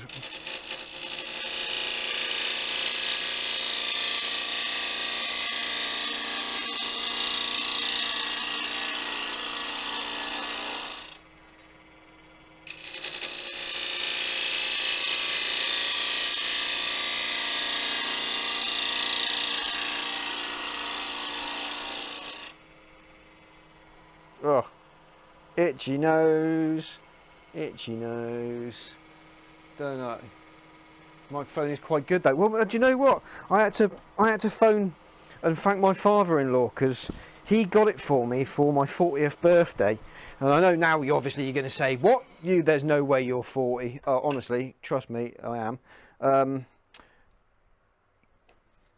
And it's been a belter. It's been absolutely brilliant. I can't believe how good it's been. It's probably very unfair of me to sound so surprised, to be quite honest. But yeah, it's been great. I was so pleased I got it. Obviously, there's the battery issue, which I've now discovered that it gives me a nice little red light to tell me that it's running low on batteries. But yeah, clearly I need to get some batteries, replacement batteries for it. But yeah, it's been great.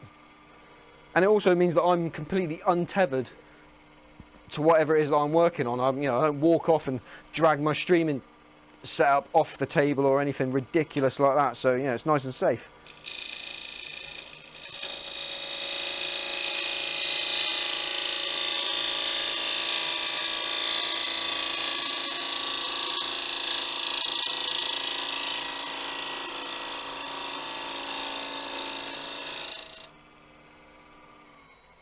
Yeah, so Trevor, my dear father-in-law, belter, absolute belter. Right, how much? Oh yeah, we're all right. We're fine. Don't need to panic just yet. Don't need to panic just yet.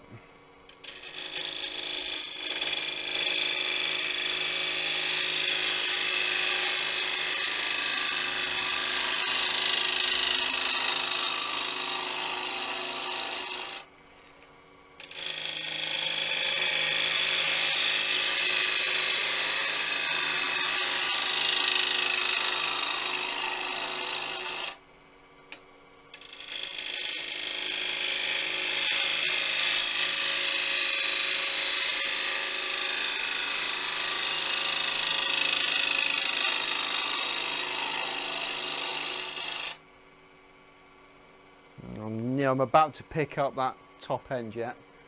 About to pick it up, but I don't think we're quite round yet. Oh, but it's not far off. It is not far off, yeah. Very, very close. One or two more passes.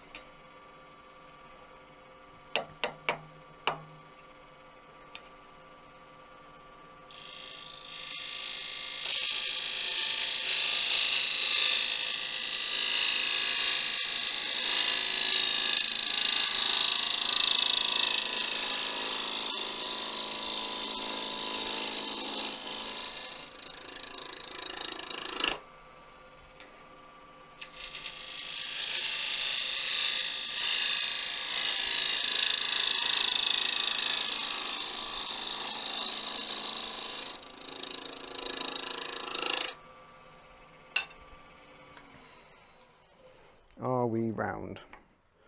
Very nearly. So close that it won't matter. And I've probably got another ½ centimetre to come down yet. So that's fine.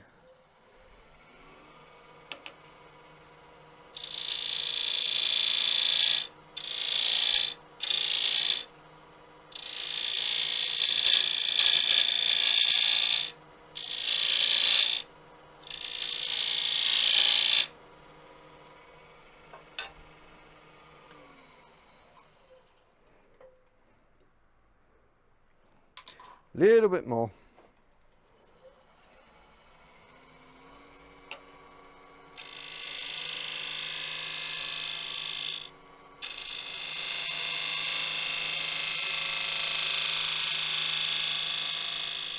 Yep, I have balls that side up completely. I don't know what I've done there, but I have messed that side up. That side does not want to cut.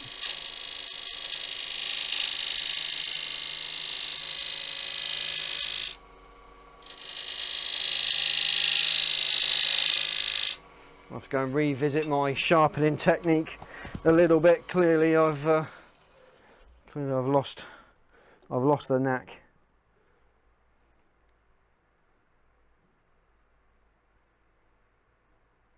It says I got auto modded.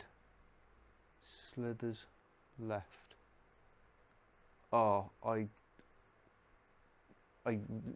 about to show my naivety now. I have no idea what you mean. I literally don't know what you mean. Can you put that in like real English for me, my dude? Because I don't entirely understand what that means.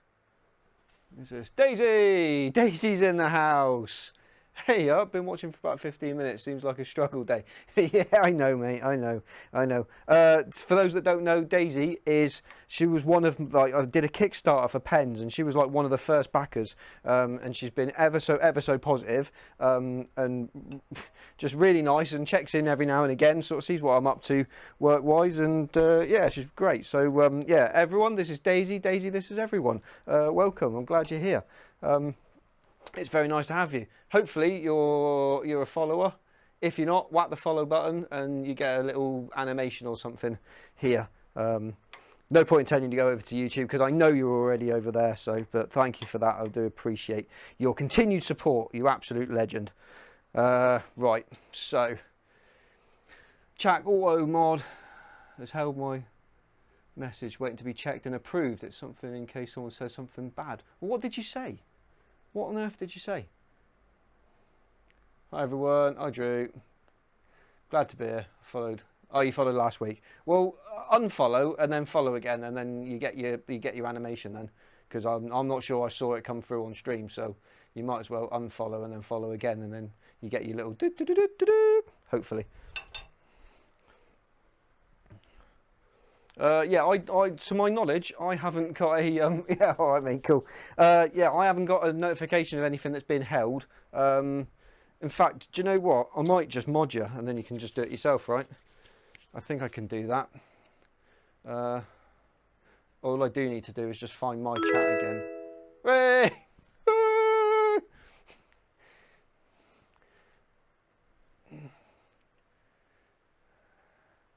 Where's my chat? There's my chat. So I think I type in the chat. Yeah, okay, I got it. It's my chat. Why are you telling me what I can and can't say? I think I put in mod / your name.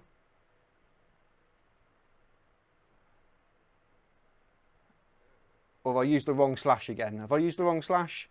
I did that last time, I'm pretty sure. I'll just do it both ways.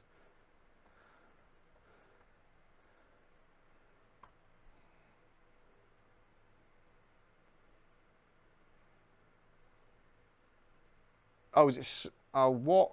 What am I supposed to put, mate? What is it? What am I supposed to do? I don't understand.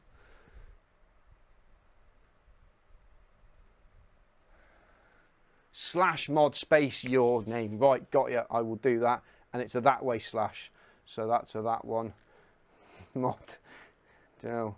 Knack. So this is a platform for young people. I don't bloody get this. There we go. Gotcha. Got ya. And do you know what? where is, I'm also going to give mod privileges to uh,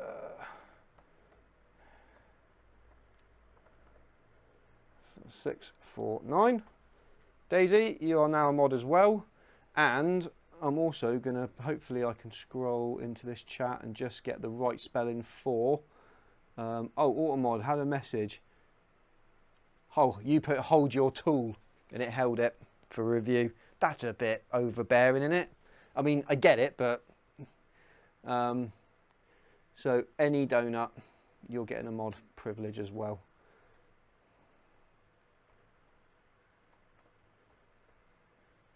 D-O-N-U-T, there we go. You get to be a mod too, hopefully. Hopefully that's come through. Let me just check. Yep, there we go.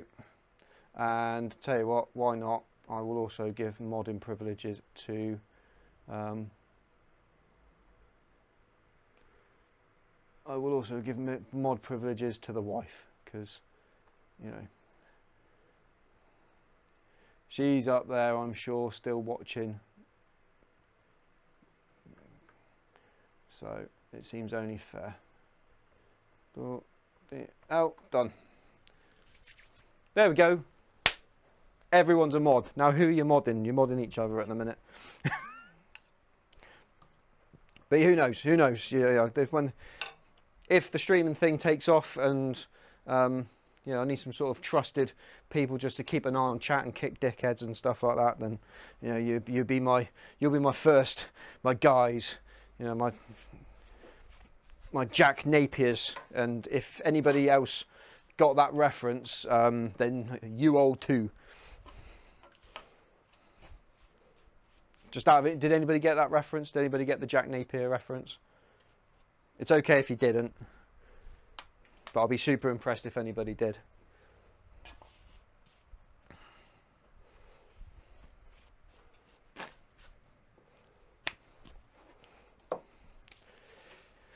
Okay, so we're still taking this down. No, sorry, no, it's all right. It's from the first Batman film, the Michael Keaton, Tim Burton Batman film. There's a scene where the head mob boss has got hold of Jack Nicholson before he falls in the vat of acid. Phrase I've heard, I don't ask me to know what it's about. Yeah, so it's he's got hold of his shoulders. He's explaining his dastardly plan to, spoiler alert by the way, he's explaining, you know, how he's going to take over Gotham City to the character Jack Napier, who's played by Jack Nicholson, who then turns into the Joker, but this is before he falls in the vat of acid. And he already knows that Jack is knocking off his old lady, but he's sort of not doing anything about it because he can sort of feel a bit of a power void coming, where he's going to get outed and Jack's going to be the new head guy. So yeah, oh mate, if you've not seen the original two Tim Burton Batmans, Batman and Batman Returns, they are well worth going back and catching up with. They're brilliant. But anyway, he's got him by the shoulder and he's like, you are my #1 guy. It's quite off-putting, but yeah, it just popped into my head then. But, so that's you lot now. That's you lot. You are my #1s. Okay, let's go back to it now that I've just embarrassed myself and made myself look really old. Right, I've got a little bit more of this to take off.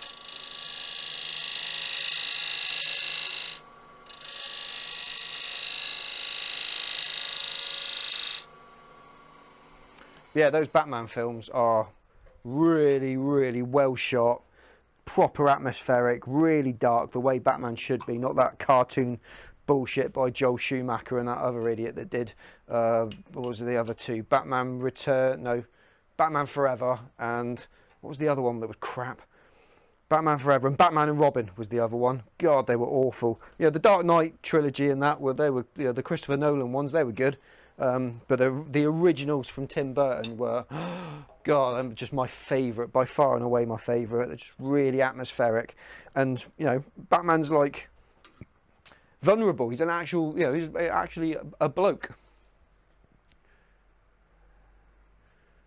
Mostly remember Batman Forever. Yeah, that's probably one of the worst ones. That's probably one of the worst ones, unfortunately. Yeah, you need to go back slightly later and pick up the Tim Burton versions. They are just epic. They're so good. And poor old Arnold Schwarzenegger, why on earth he agreed to that role as Mr. Freeze, I do not know. Surely he can't have needed the money. He can't have needed the money.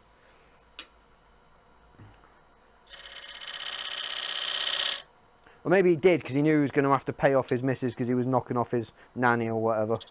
Was that him? I'm pretty sure that was him, wasn't it? Or was that Hulk Hogan? I don't know. I can't remember.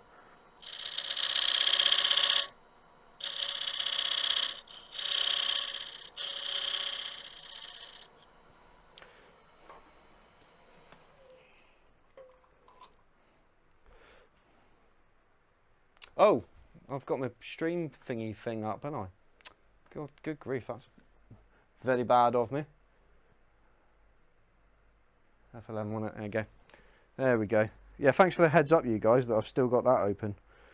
You're supposed to be checking on things like this for me.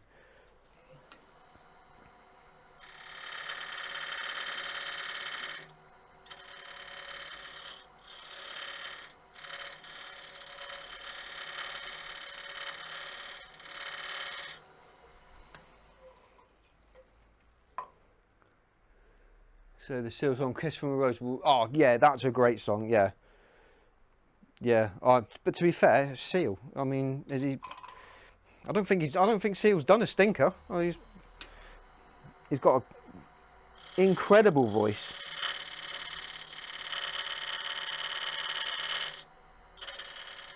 I mean, obviously that's what Heidi Klum saw in him.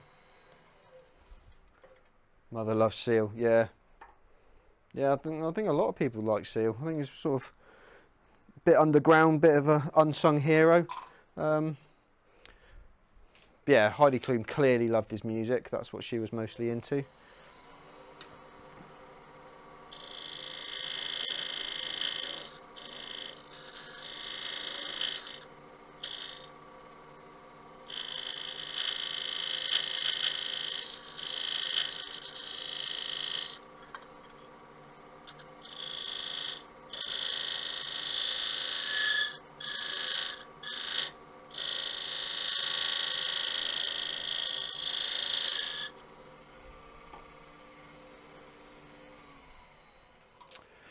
Right, gotta be nearly there now.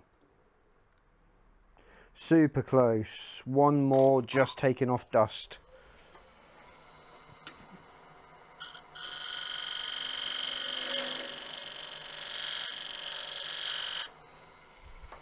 That's gotta be it.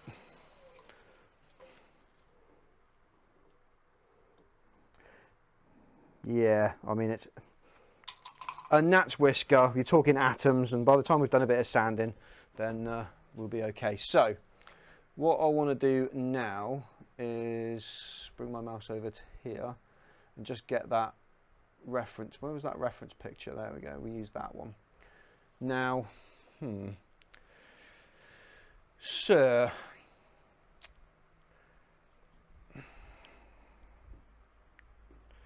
let's mark this out with a pencil so it looks half decent and we get the proportions right. So if that's going to be the break in the middle and then that's going to be our twisty bit at the top, then we're basically just going to make that into a sort of a, you know, a flat but quite severe sort of circle, like half semicircle sort of thing. And then here we will put in a bead there like there is on the picture. So the bead's going to be there, and then the base I think we do up to about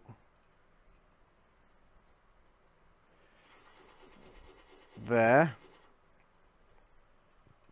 So that's going to be sort of a very sort of, you know, a nice sort of essentially it's going to follow the same sort of line as that, where it's sort of semi rugby ball shaped, which has got a fat bit here and then a fin at either end. So we'll dive down into here and then we'll just sort of, well, we'll just keep taking wood away until it looks pretty. And if it doesn't look pretty, then we'll just throw it in the bin, delete the VOD so that nobody else sees it, and deny that it ever happened. And that's what we'll do. Okay.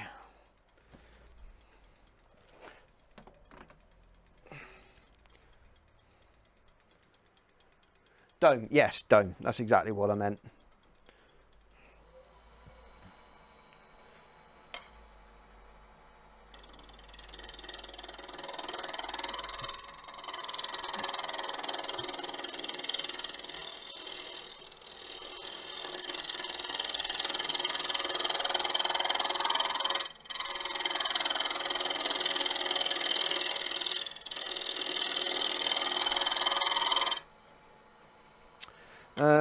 Right, so that's all going to be that in it. So actually I've got quite a lot to take off. So why did I draw those lines now? Because I'm about to just obliterate them all. Yeah, that was stupid.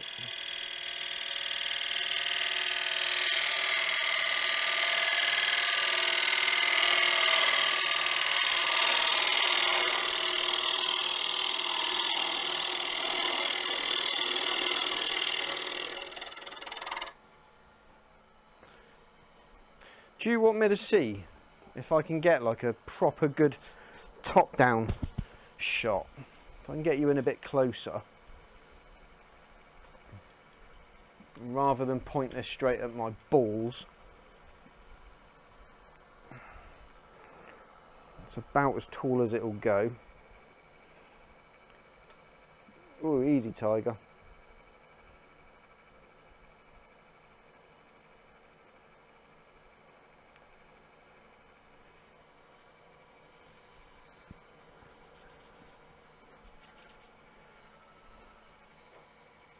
How's that? Yeah, that's all right, isn't it?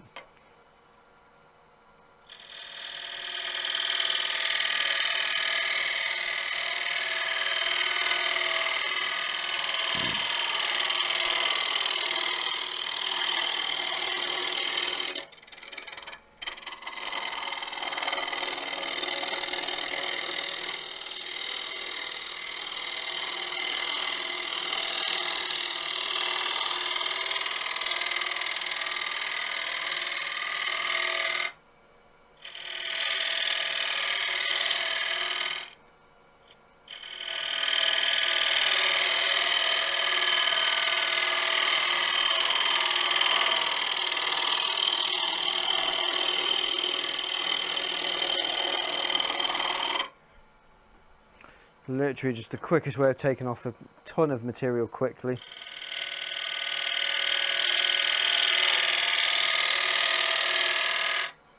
Just speed up ever so slightly.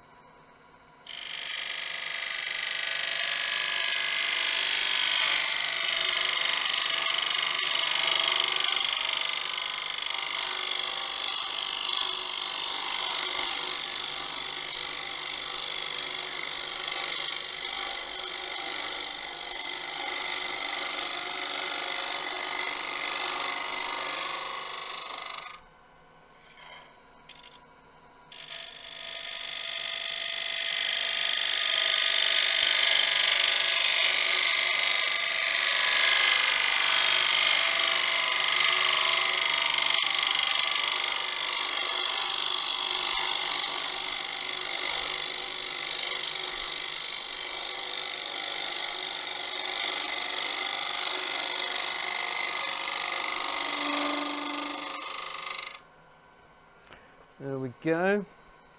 It's nearly there. Just got to make absolutely sure that those shavings are hotter than the surface of the sun and are firing directly at my little finger. That's really important, that.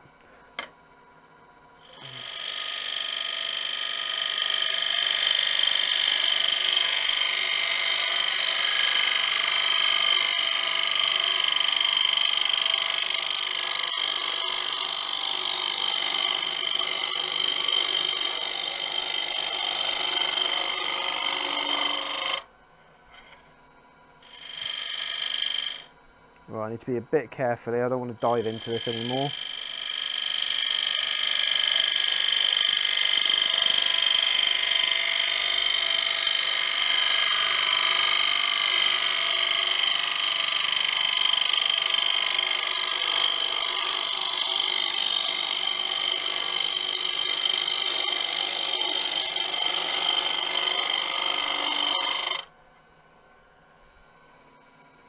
Okay, I think that's probably about close enough.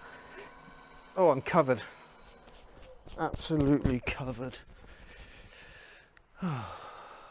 Best of luck in your shaping. Cool. Yeah, cheers, pal. Thank you, mate. Much appreciated. I appreciate the well wishes. Appreciate the well wishes. So yeah, this is really pretty wood. I'm loving this.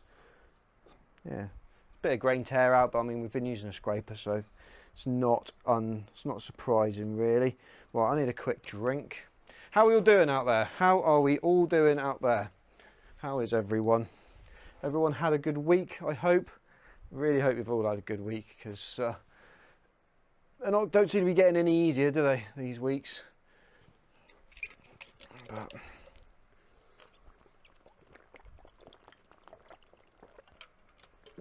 oh, lovely.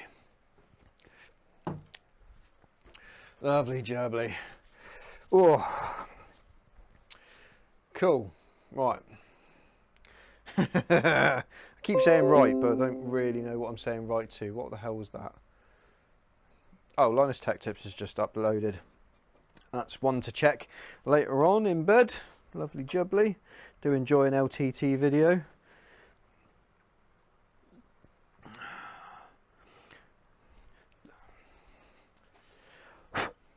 Right. Let's discuss those shapes again. Oh. Go back to that. Right, so we've got the break there. So this will be a sort of a ball-ish. And then we're going to put in a shoulder there. The base is going to be about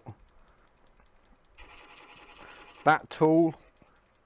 And then this will be our sort of our little fat stubby rugby ball. Right, so I do need to know what thickness that hole was, which is that. So let's work that out, because if I dive through that, there's no coming back. I can't really come back for that. So it is about 26 mil. So I can really go no closer. Let's give myself a little bit of safety margin. I can go no closer than 30 mil.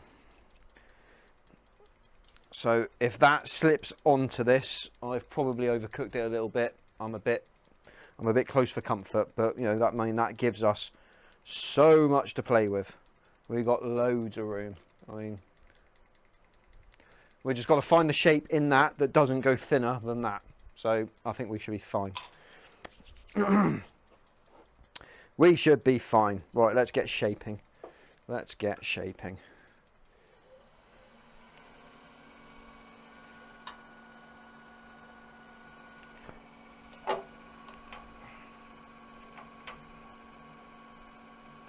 And come in a bit.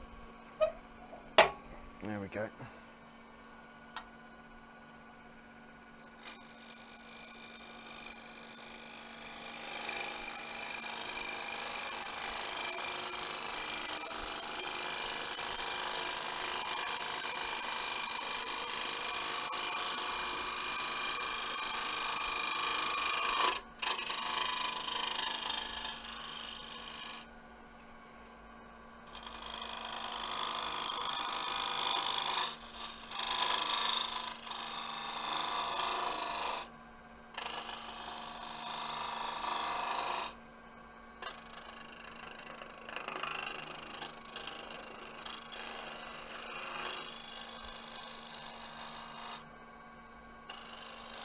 Love these little rooster tails that just sort of pop up. So pleasing.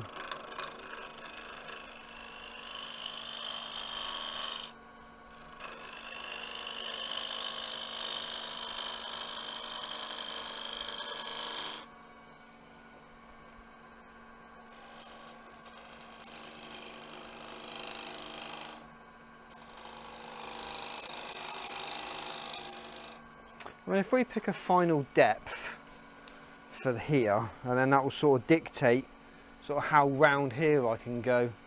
So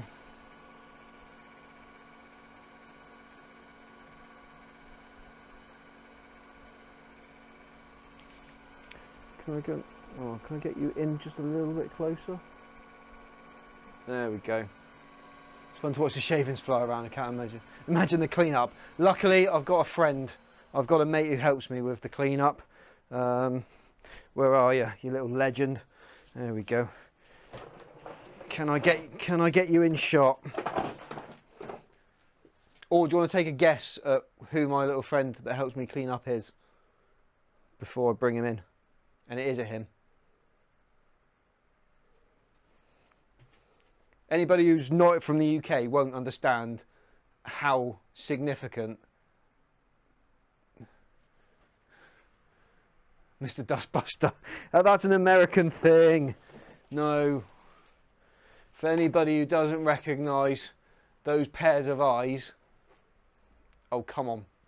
There we go. Yeah, Henry the Hoover. For the uninitiated, Henry the Hoover is a UK institution. There we go. And there's a whole family. There's a whole family. So you can get Henry. I think there's Harriet. There's Henrietta. There's Harry. They're all different colours, but they're all basically the same. These Hoovers, you can't kill them. I've had this one in my workshop now for 5 years plus. It has never failed me. I reckon I probably would have gone through 5 or 6 Dysons. Ugh.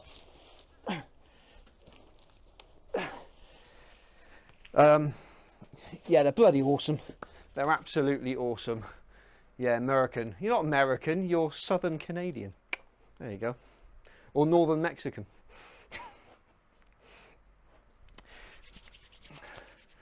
Yeah, they're cool. I think it's the eyes. It's the eyes. They're just cute. Everyone loves them here. And they're used everywhere. They're used everywhere. Held together with duct tape. But yeah, buy a pair of googly eyes off the internet and slap them on. Fixed. Done. Everything then is brilliant. I mean, my shop vac, which lives under here, yeah, that's very boring. That does all the dust extraction. Very, very boring. But Mr. Henry Hoover sorts out a multitude of sins. So really, really pleased I got him. It's one of the most used things in here because no matter what I'm doing, he gets used every single project. Every single project. Yeah. Go and get yourself a set of googly eyes on off Amazon or something. And yeah, just spice up what is a fairly boring appliance, a Hoover, but yeah, it just makes it a bit more fun. Right, I'm going to dive down into this seam here and sort of find a final depth, and then I can work back from that. I think that's probably going to be the most sensible thing to do. I don't want to go too crazy.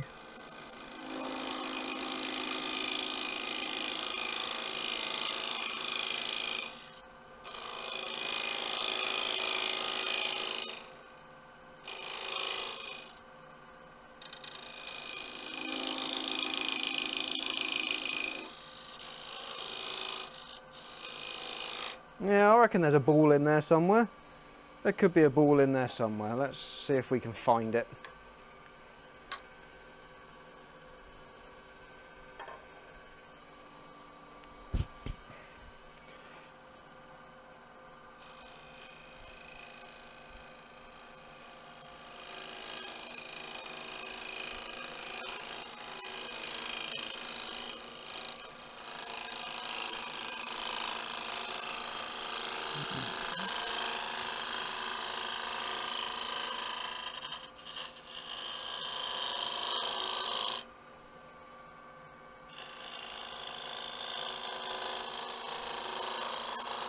Oh, that was a good one. I like that one.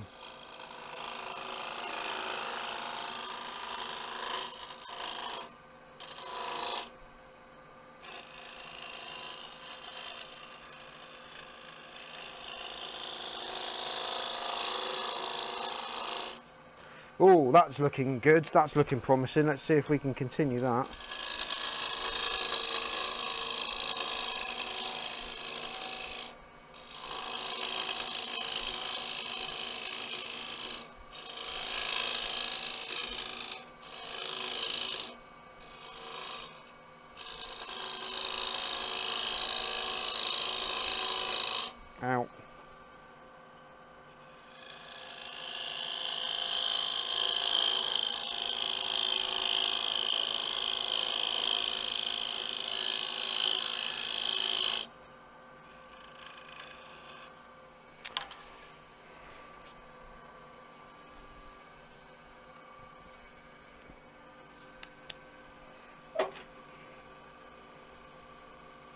Right, I'm very sorry if I do go a little quiet here.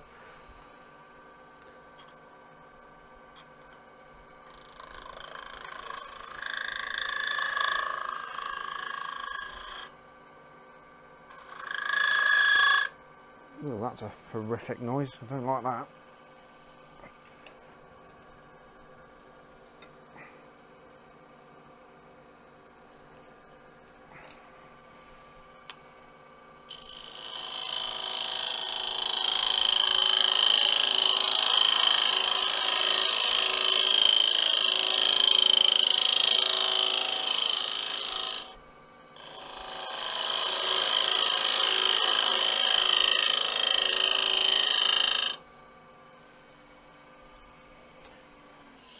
Quick depth check, make sure that we're not, oh, miles away.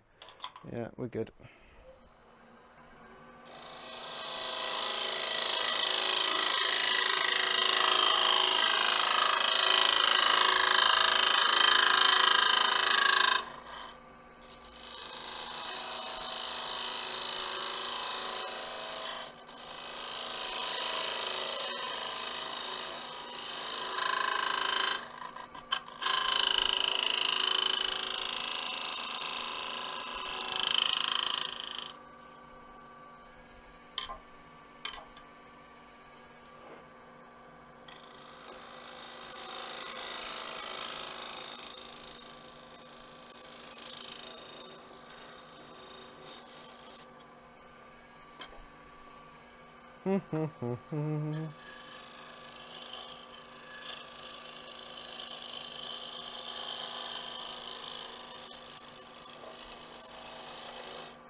Right, I think I kind of want to leave that there for a minute and just sort of find some shape and some form in other areas.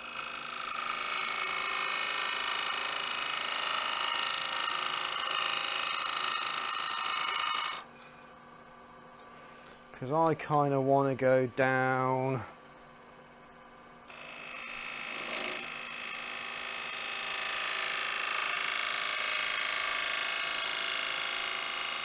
to about there on that one, so let's tidy that up.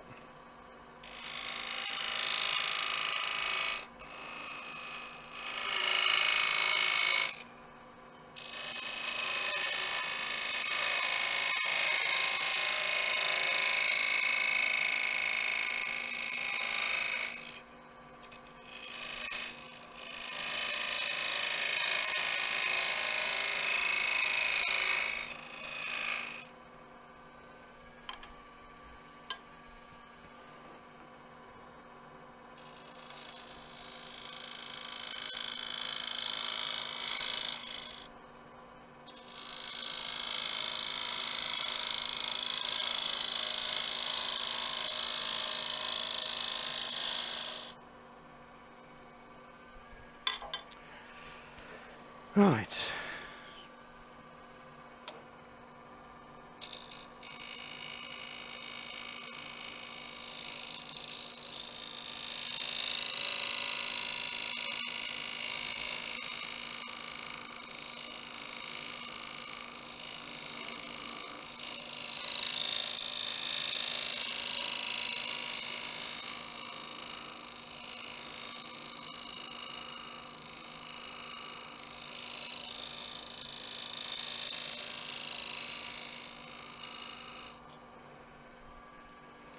Okay.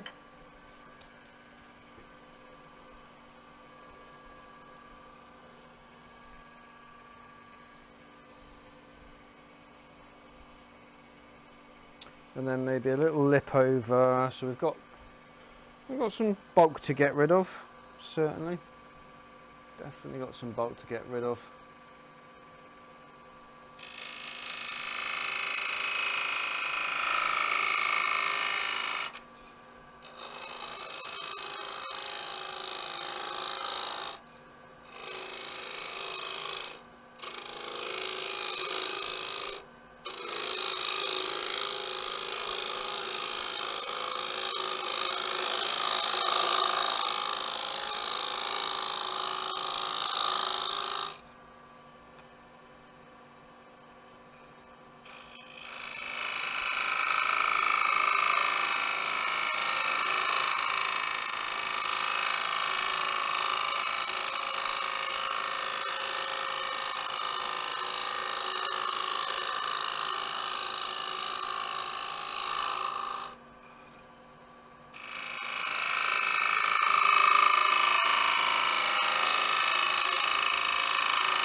So there's the starting of our first little cove.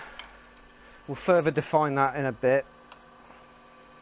I'm not happy with this top end. This top end is really quite ungainly at the moment, but I think probably I need to sort of find the form up here first and then carry it down onto this bottom half, because even though it says I can't turn this down any further than 2.5 inches, the amount of wood I've got left over is massive. I don't know why it's been so stingy. I think I'm just going to do it however I feel like I should do it, and then that'll be that.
Oh shit, didn't mean to do that.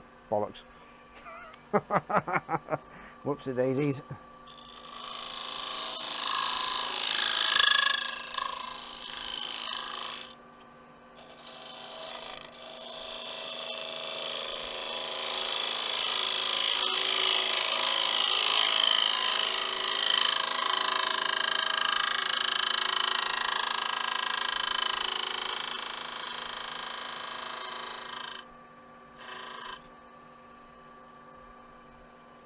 Yeah, we're finding it.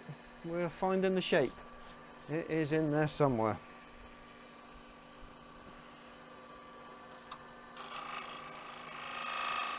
That's getting a bit hot. Let's do something. Let's try. Sort of switching through tools now, just sort of letting them cool down a bit and coming back to them later.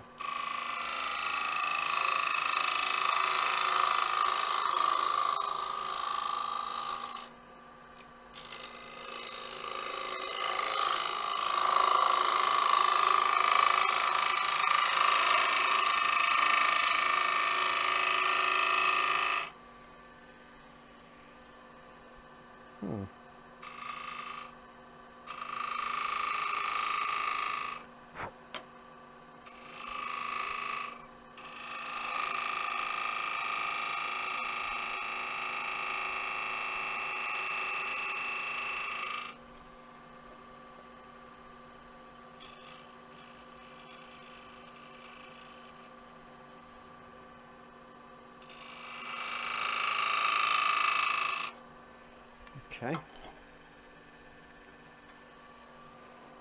It's just...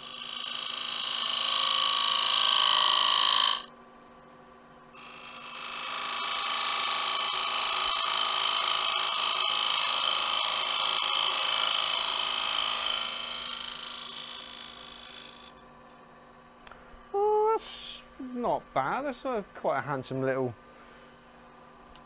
lip.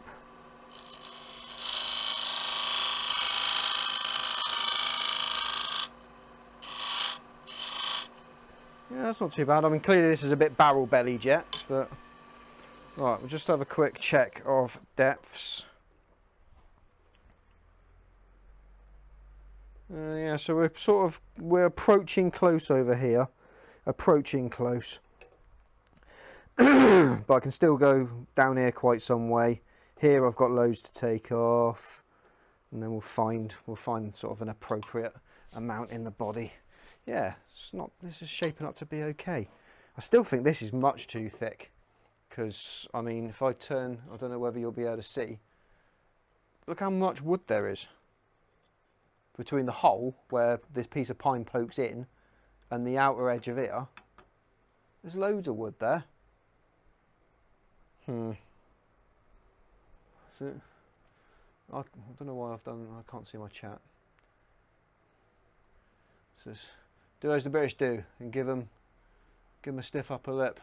Yeah, yeah. Stiff upper lip's always a decent, half decent tactic. Or you just look them in the eye and say, quit your bitching and join the fucking soccer team. Oh, let's have a quick drink.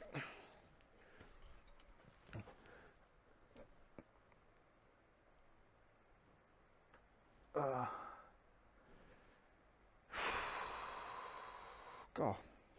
Well, I've been going 2.5 hours. I'm knackered.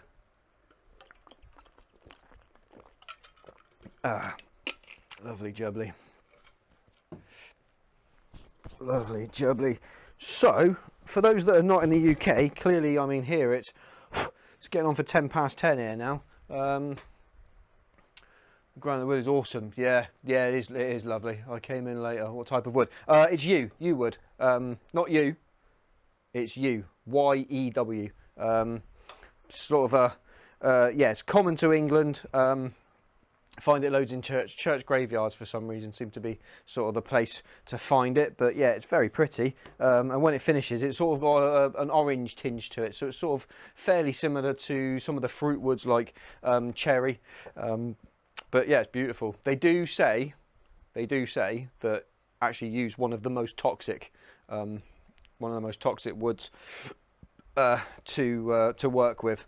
But in terms of like toxicity, as long as you're not breathing in oodles of it, so it should be fine. So you're on east. Well, hang on, I'm gonna east side. So you are New York side, I'm guessing, rather than California side.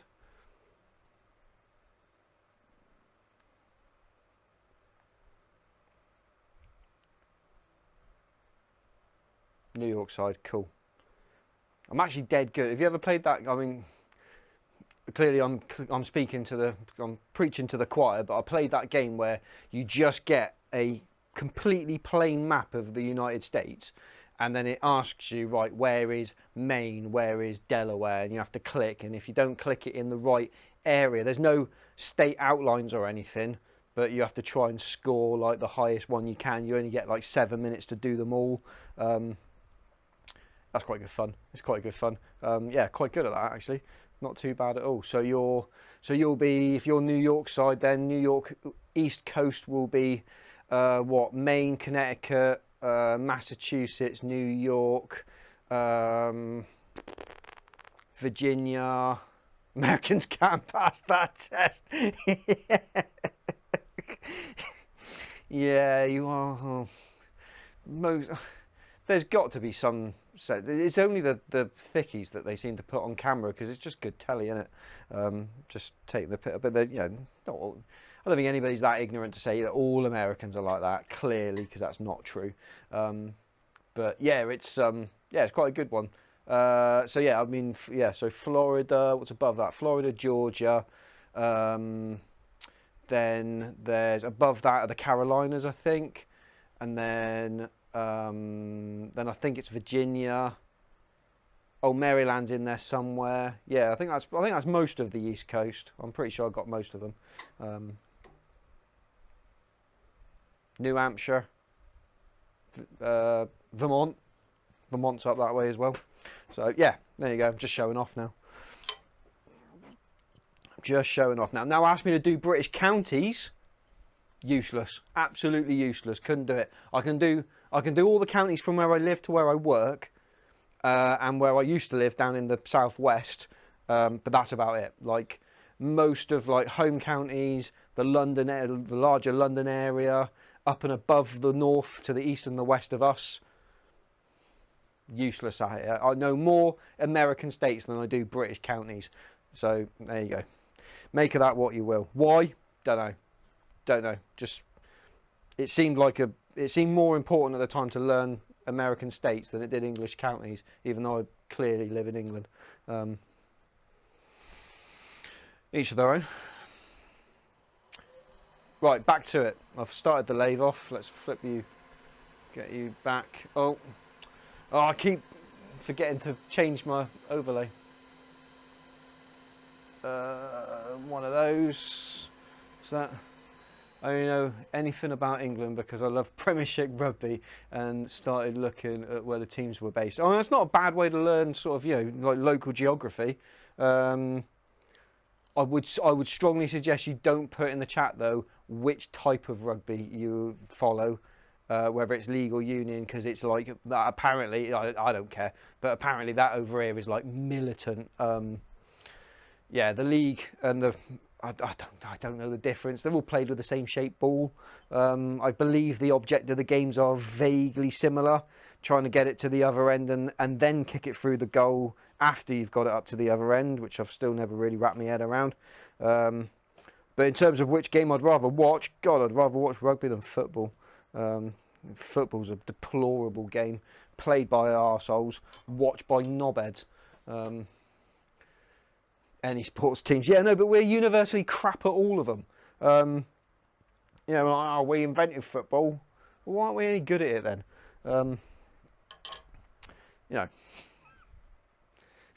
Do you mean soccer? Yeah. I don't care. You're not going to upset me. I don't care. The only sports I really like are like Formula One. I quite like Formula One, but I never get the chance to actually watch it. I've been to watch the Grand Prix. The Grand Prix in Bahrain. It was all right. It was good. I didn't have to pay for the ticket. I got it through work. It was all right. I think I would have preferred to have watched it on the TV. I would have seen more. But literally, you're just sort of in the stand looking down at like a section of track, and a car goes, whoom, and your mate goes, "Who was that?" And you're like, "Oh no idea. Don't know. I couldn't tell you which driver it was." And then they disappear out of sight up that way, sort of disappear over the top of a hill, and then you don't see that car for maybe 2.5, 3 minutes, and then it goes zoom past you again. It's about the beer. It was Bahrain. It's a Muslim country. You can get a beer, but not in public. You know what I mean? It's not the done thing over there. It's not their culture. So I agree. It is about the beer. Not there though.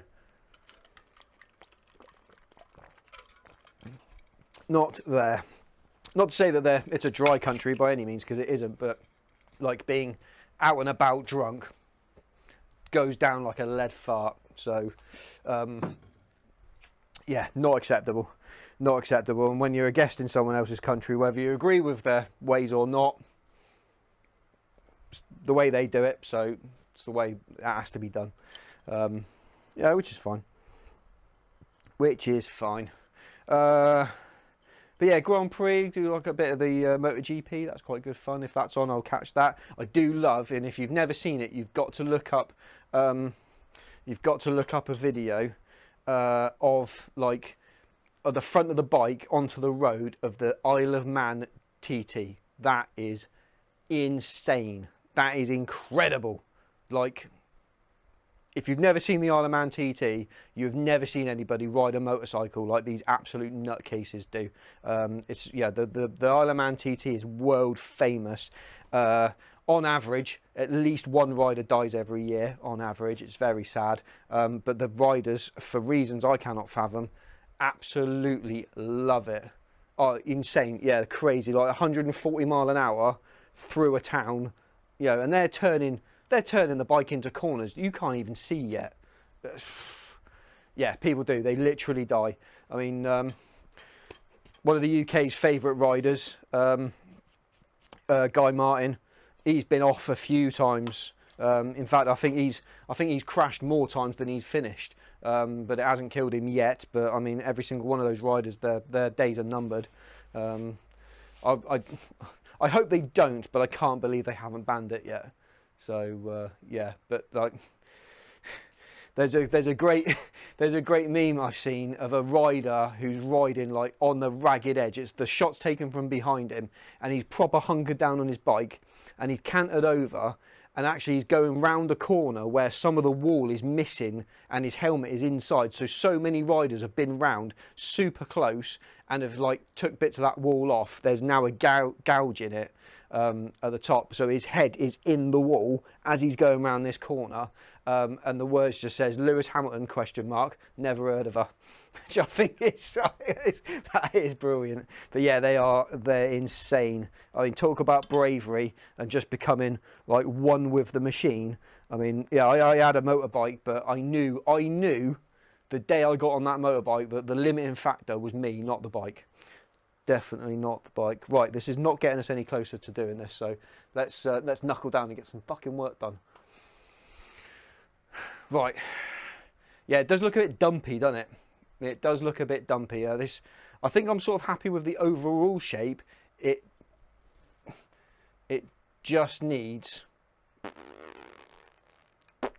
to go on a bit of a diet. So yeah, we'll just take some bulk off in all areas, I think. So yeah, that's still sharp. Let's use that. Let's have some speed though. There we go.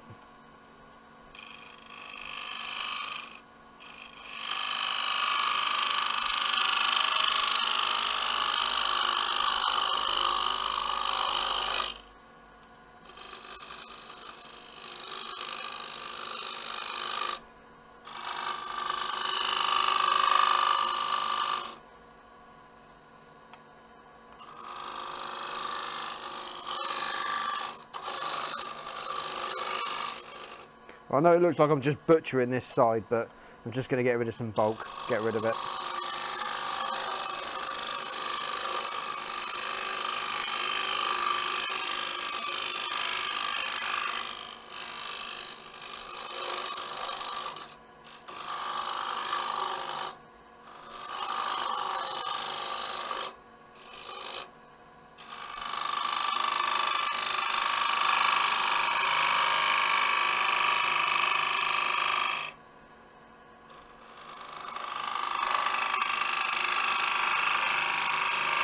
Ow.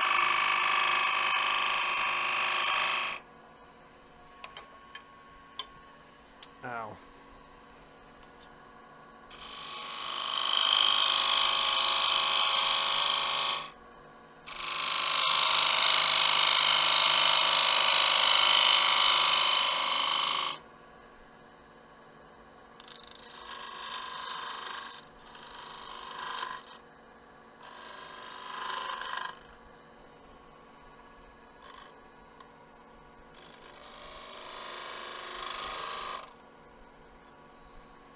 Something moved then, I saw it. Something just shifted. Let's just see if I can get rid of that.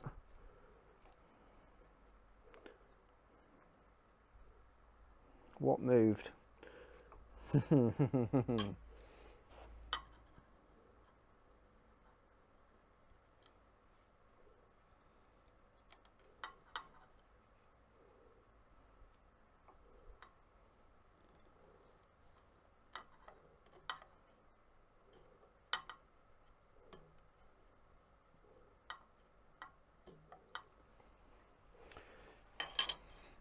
Are we still tight up this end? Yeah, tight as a nuns you know what. Yeah, it's starting to come. It is starting to come. Right.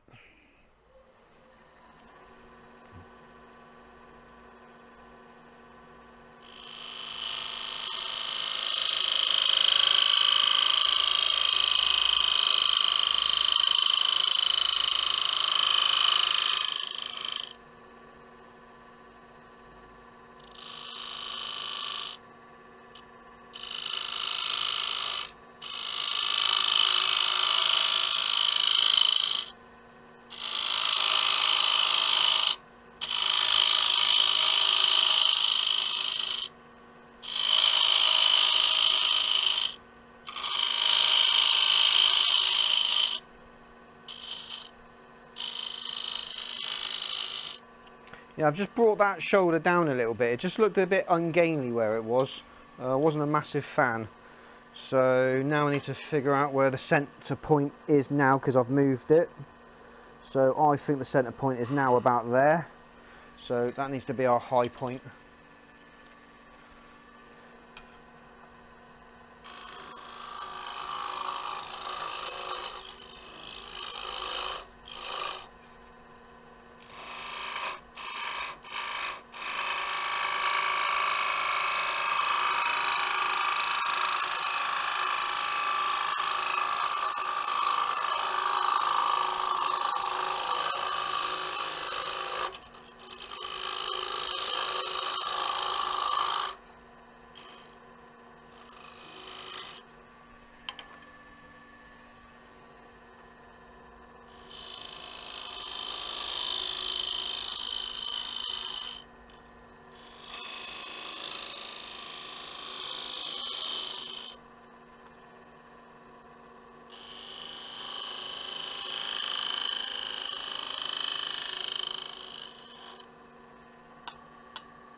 We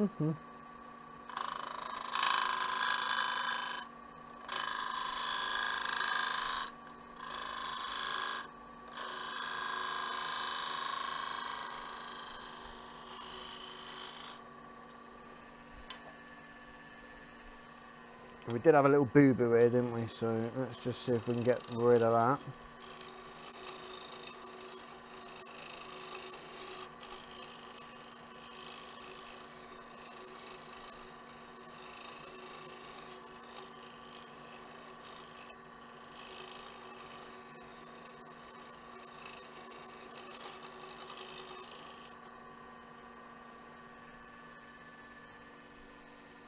Yeah, it feels like most of that's gone. Just have a quick check.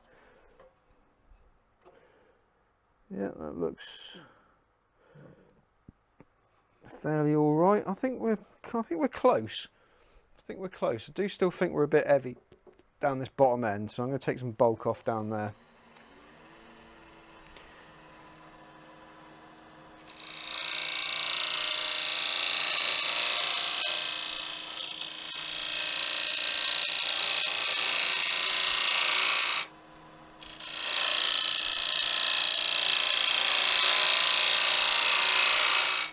It's a case of, I've read the instructions, I know very well what the instructions have told me, and I'm going to completely ignore them.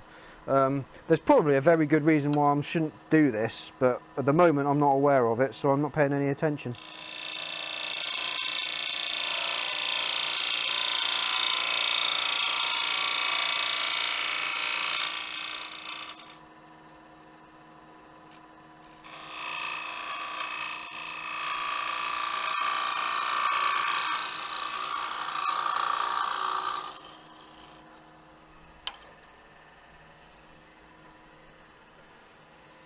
So I'll just take the opportunity while I have it just to say that, you know, if you're here, you're watching and you're not yet a follower, then obviously I'm trying to hit 20. Just whack the follow button, it's down in this corner. I've got a feeling.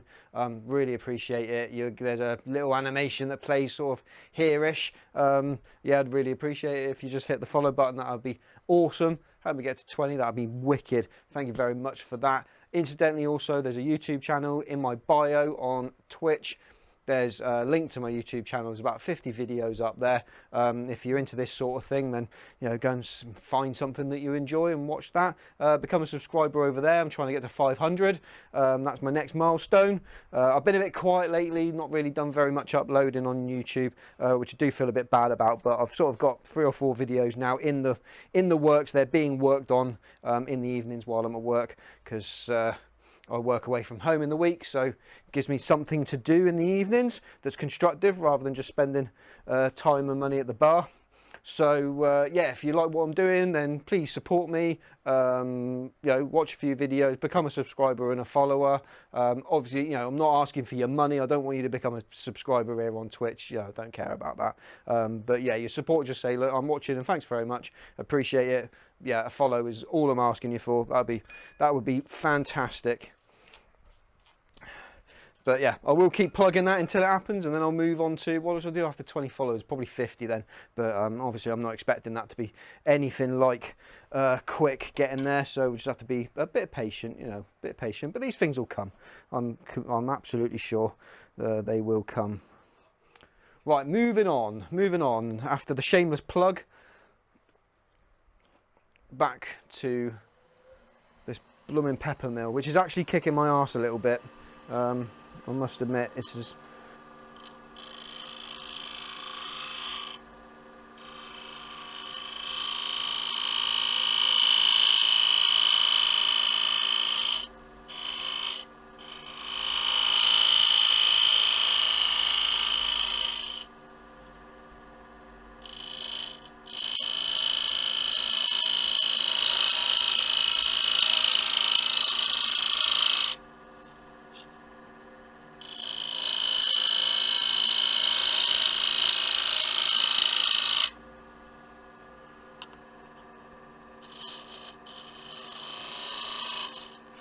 Oh, come on, let me pick that cut up. I really want it.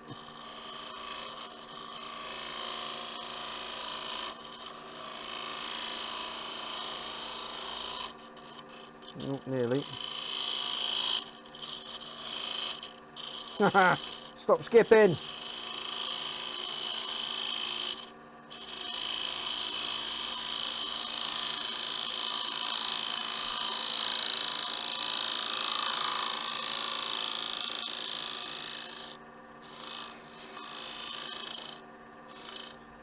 It's like putting a teenager in charge of controls for the stereo in the car, isn't it? Just next, next, next, next.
Well, we could be close here.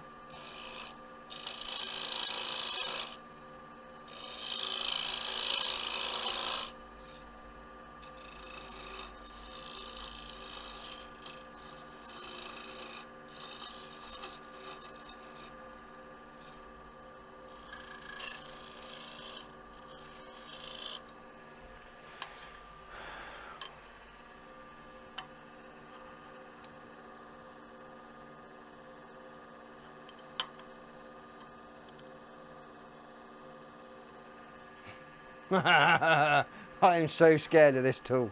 Why am I so scared of this tool? It is a beast.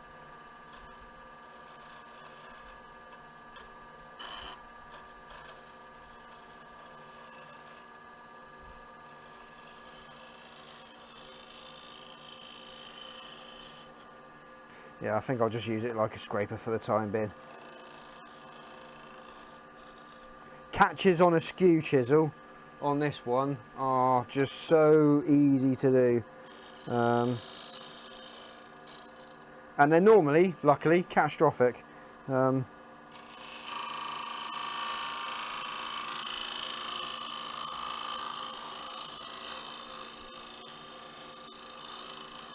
Yeah, skew chisel really is something that commands a shit ton of respect.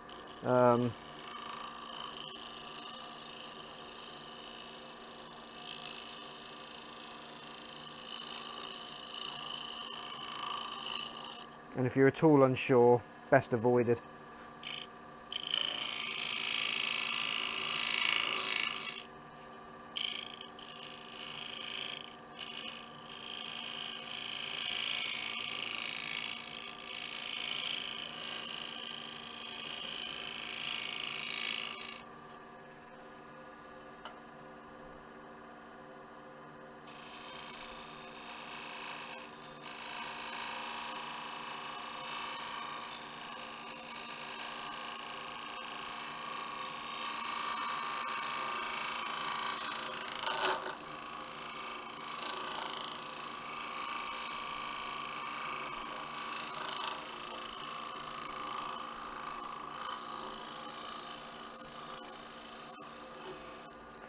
So I'm just really sort of just refining that shape now.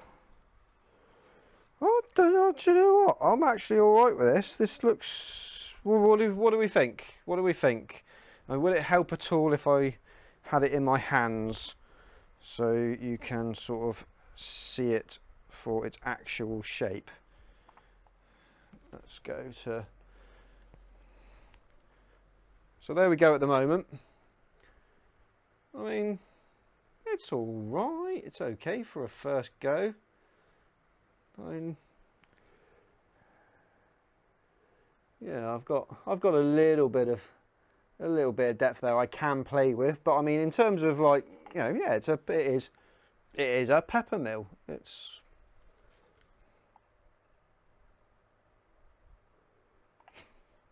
It's not.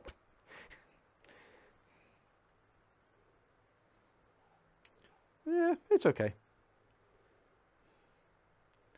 It's all right. I don't mind it.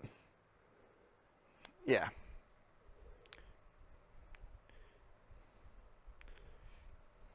But yeah, I think in terms of its overall shape, we'll probably call it there, I think. And we'll move into finishing it and just getting it silky smooth, nice and sanded, ready for me to go and actually buy the kit that actually fits it, because if in case you missed it, I cut the blanks for the 6-inch kit, but I have the 9-inch kit, which was very stupid. So I've got to go and get another one of these and then make a 9-inch one that will fit this kit. But then I'll probably have the 9-inch one will be my new pepper mill, and then I'll use this one as probably a salt mill or so. That was better now. Okay, yeah. It was a bit overweight the last time. It was a bit fat. So yeah, I think it's looking better. But yeah, we'll give this a quick sandily sand and a quick schwack with some finish. We'll just take these tool marks out real quick with some high grit, and then we'll whack some sanding sealer on it, and then probably call it a day, I think.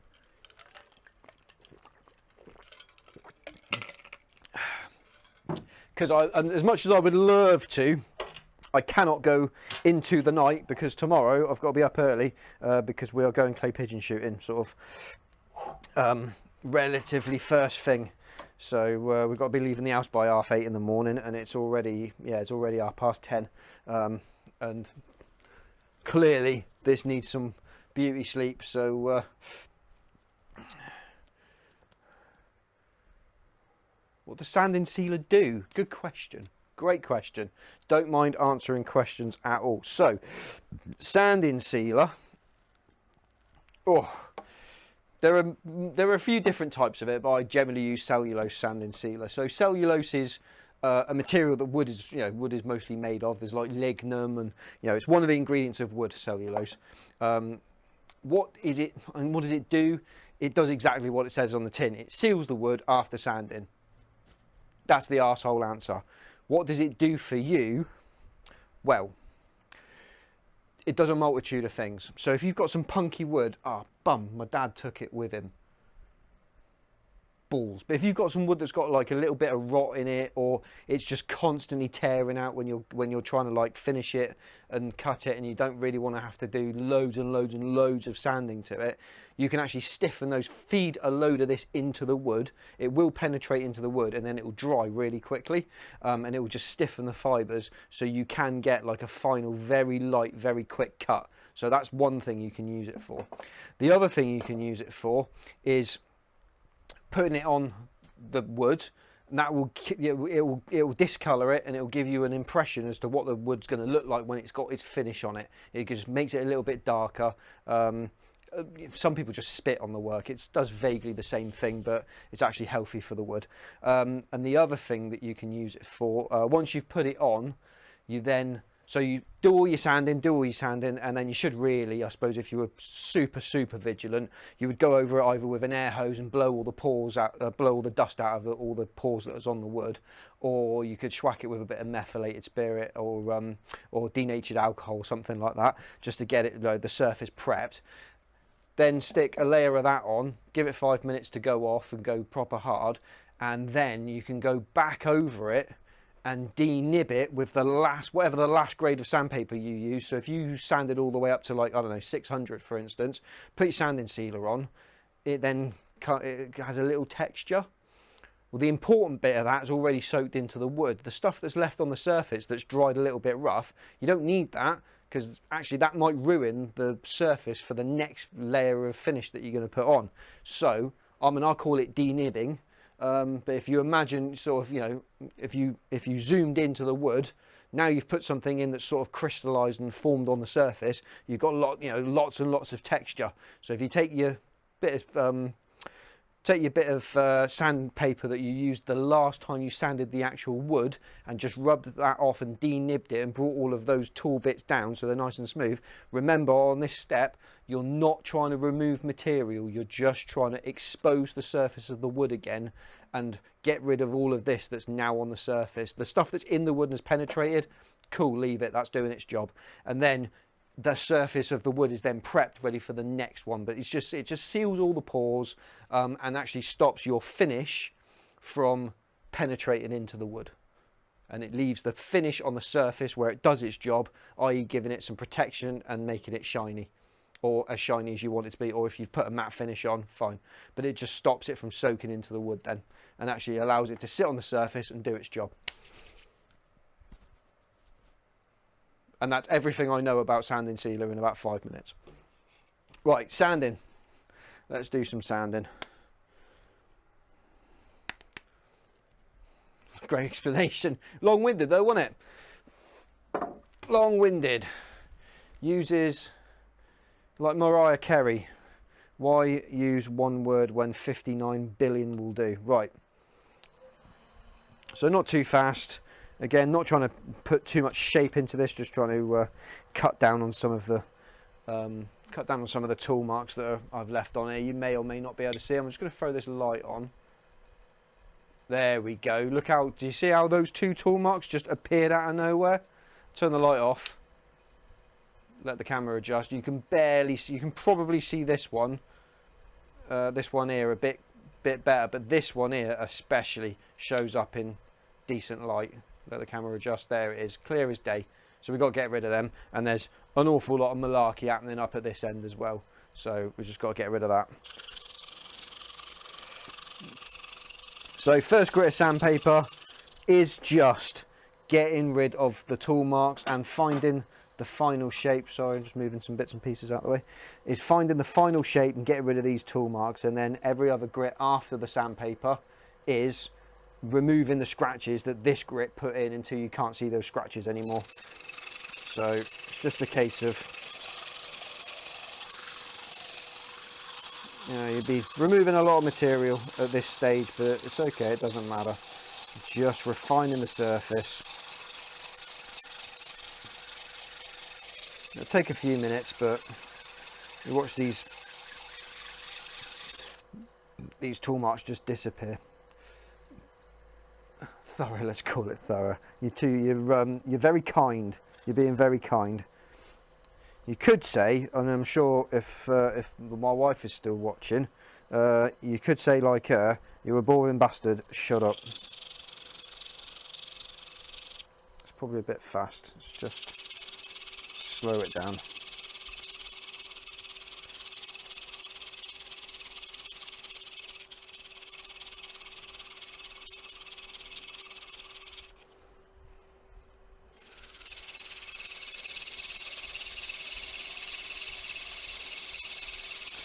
Basically, I'm just watching. There's a line right in the middle here. I don't know if that's coming out on camera, but that's what I'm watching. And essentially, I'm just watching until it disappears. And then once it's disappeared, I'll move on to the next tool mark that I can see.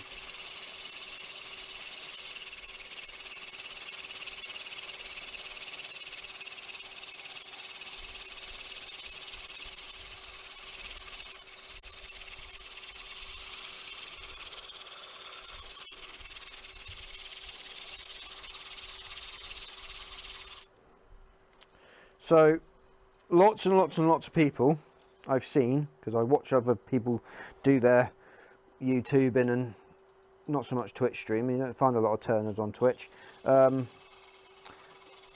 a lot of people, you see them, they've got massive pads built up underneath their hands, and they're pushing the sandpaper on, and the workpiece is moving way too fast because they're trying to get it done quickly. Sandpaper needs time to cut, because that's what it's doing, it's cutting the wood, so you need time for it to work. And if you can't hold a piece of sandpaper onto a workpiece and let it sand away because of the heat, then you're just going to glaze the sandpaper and it'll stop cutting and won't do its job anymore. There we are, that one's coming out. That one is coming.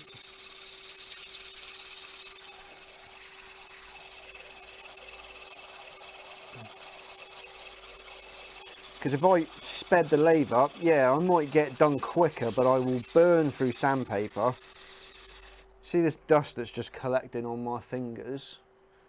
I probably wouldn't get as much dust coming off of it. If dust isn't coming off of it, then material's not coming off.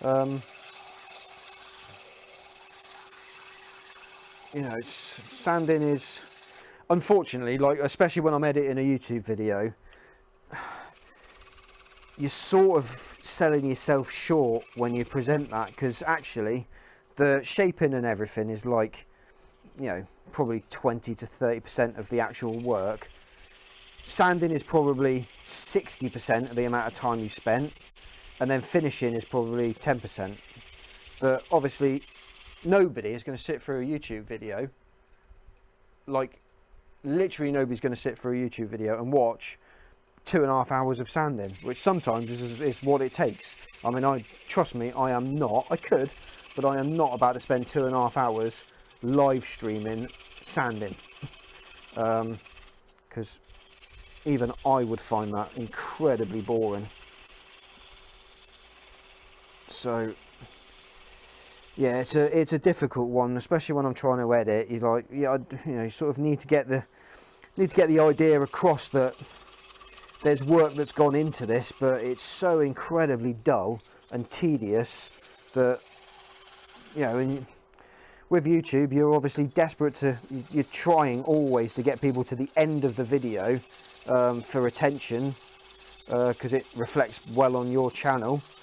But, you know, who's going to sit through a 17-minute video where 12 minutes of it is this in super high speed, you know, fast forward action? No one's going to do it.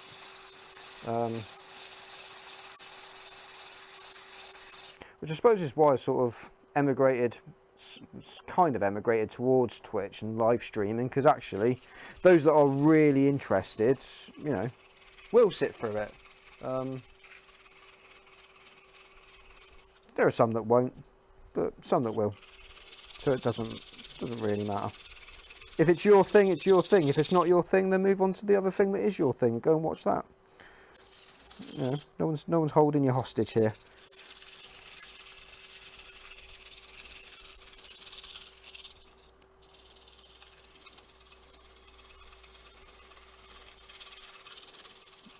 Just get having fun interacting with you in real time. Yeah, it's a trip, isn't it? It's weird. Like, it's actually very, very odd, the thought of just literally anybody could just drop in here. You know, as long as you've got an internet connection, I could literally be talking to somebody on from any continent, any country, any race, colour, creed, demographic, old, young, male, female, you know. The internet's wild, isn't it? I mean, I don't know how old you are, but I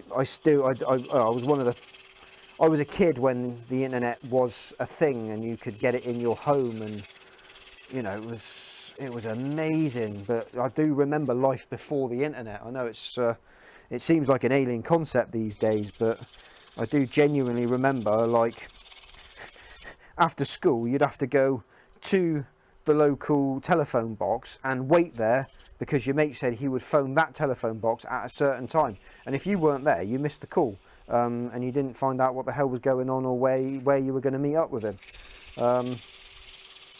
You know, or on a Friday you would arrange to meet your mate in town on Sunday at a particular place at a particular time, and there was none of this, oh dude, I'm running late, I'll be half an hour. You had to be on time, because, well, or your mate just waited. There was no, you know, there was no, oh dude, go and get a coffee, or go and get a Mackey's or whatever. You know, the buses are late, or the car's not starting. None of that. And if you didn't show up, you didn't show up, and you didn't get to explain yourself until Monday morning when you saw them at school. So, and I'm very, very aware that I'm sounding extremely old. We'll just say older than you. What, you're older than me or I'm older than you? Do you remember not having the internet? Is that a thing for you?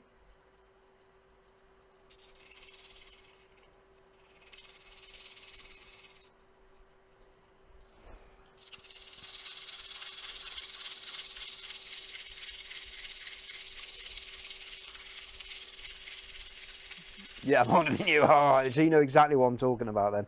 You know exactly what I'm talking about. I don't know.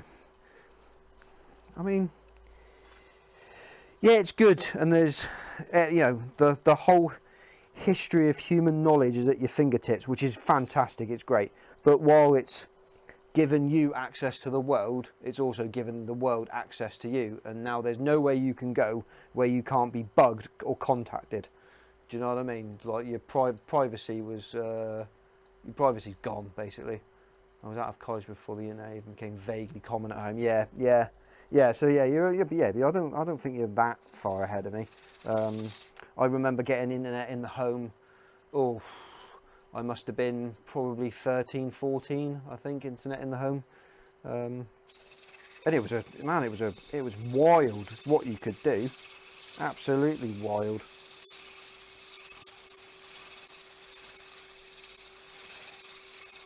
Yeah, I still remember, you know, having to unplug the home phone, you know, no incoming calls could come in. Yeah, it was insane. Right, let's have a look, see how we're doing. Right, we've got a little bit of grain tear out here, a little bit up here, but I'm not too worried about it. Got some hazing to get shot of. Yeah, we're okay, we're doing okay.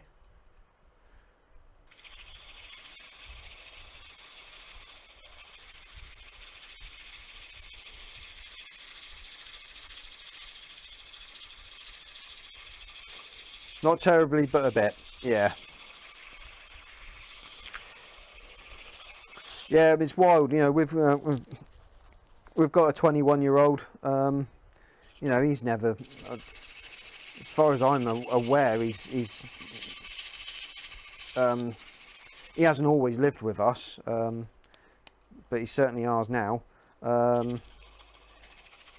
Yeah, I don't think he's ever lived without the internet. So it's just a completely alien concept to him. He can't really wrap his head around the fact that, you know, if you wanted to know something or book something or get an Uber, or, you know, there was no way around it. It just didn't happen. You just couldn't do it. You know, he just hasn't got the benefit of that experience. But he's also got the benefit of never knowing that, and anything he wants to know is at the tip of his fingers. He hasn't got to go to a library and look it up. It's, you know, he just has to punch it into Google and it's there for him. You know, which is wild. But incidentally, he phoned the other week. He's joined the Navy, our 21-year-old, and we are incredibly proud of him. So he's just come out of, he's finished his basic training. That's all done and dusted, and he's just starting his, he's done his phase 2 bit. So he's done his sort of his first bit of like trade training. So we'll actually learn what his job is, and then he's moved on down to another establishment to just do a little bit more training on some bits of equipment that we haven't got. You know, they're sort of distributed about in the UK, so he's got to go where the equipment is to train on it. And then probably by late summer and that, he'll be hitting a ship, which will be very exciting for him. So yeah, I mean,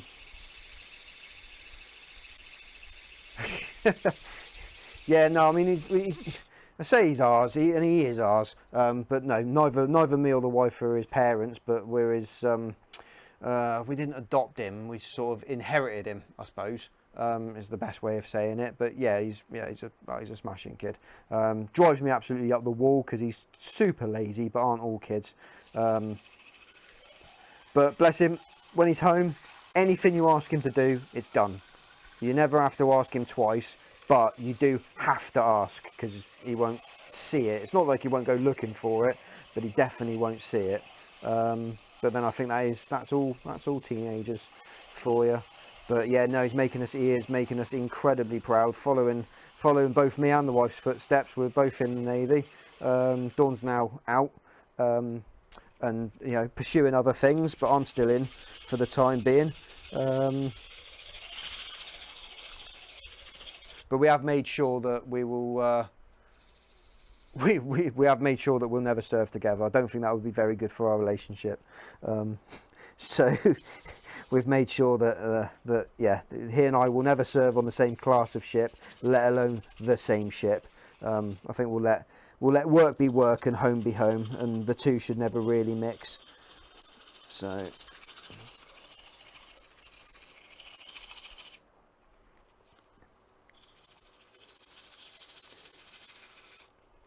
but yeah, he's doing exactly what young men should be doing. He's having a great time. Obviously partying too much, but he should be at his age. You know, he's experiencing life, and life's experiencing him, and yeah, he's got plenty of time to settle down and, you know, find a partner and a house and all of that sort of stuff. Oh, sorry, I had a little flurry of lightheadedness then. Oh, my vision just went a little bit wobbly, but I'm all right. So yeah, things is good. Things is very good.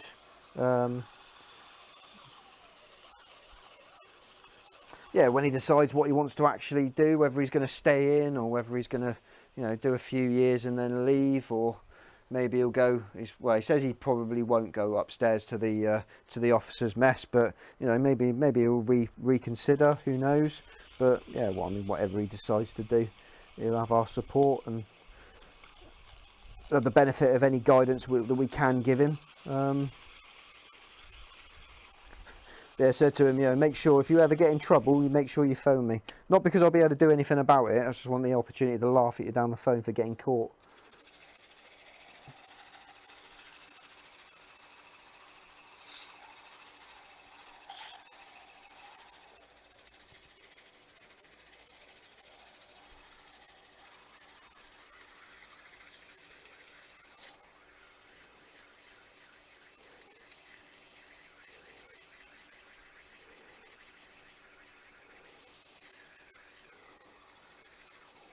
Right, I'm just slightly aware that I am starting to like sand in rings over here, so I wonder whether it's worth getting the bowl sander on it. I know this isn't a bowl, but it would just help move the paper around a little bit and stop patterns from forming. So if we go in straight in for a bit of, let's start at 320. And we'll just see if we can encourage those marks to just disappear a little bit.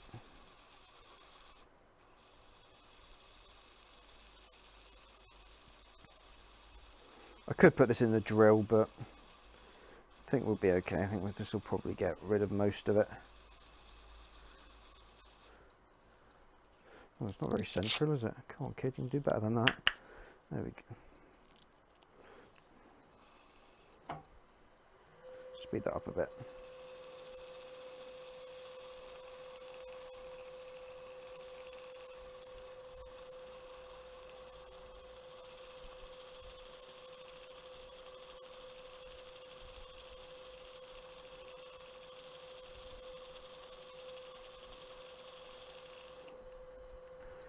I've sort of seen lots of makers, you know, on, you know, Facebook groups and what have you. They all say, oh yeah, we only ever really, you know, bowls and things like that, I only ever really sand up to like 360, 320. And whenever I sand to those numbers, I'm like, there's no way I can stop now, because it just doesn't feel smooth enough. Do you know what I mean? It's, to my hand, it's still got like marks in it that need to come out, and you know, you can see not tool marks as such, but you can see sort of, you know, sanding marks. I'm like, there's surely you haven't just left it there, but apparently they do.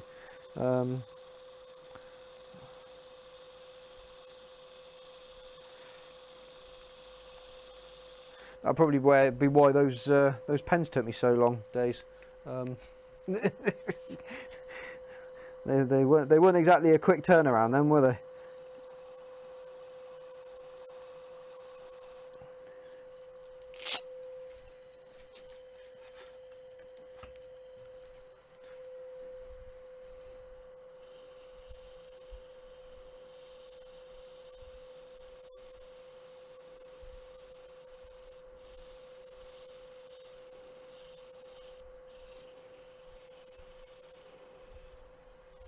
How's that feeling? Yeah, that's feeling okay. We can get a bit under here a little way, and I think we'll be very close to finishing this and getting some sealer on it. Let's have a quick look, see what's going on in there. Yeah, it's not. Yeah.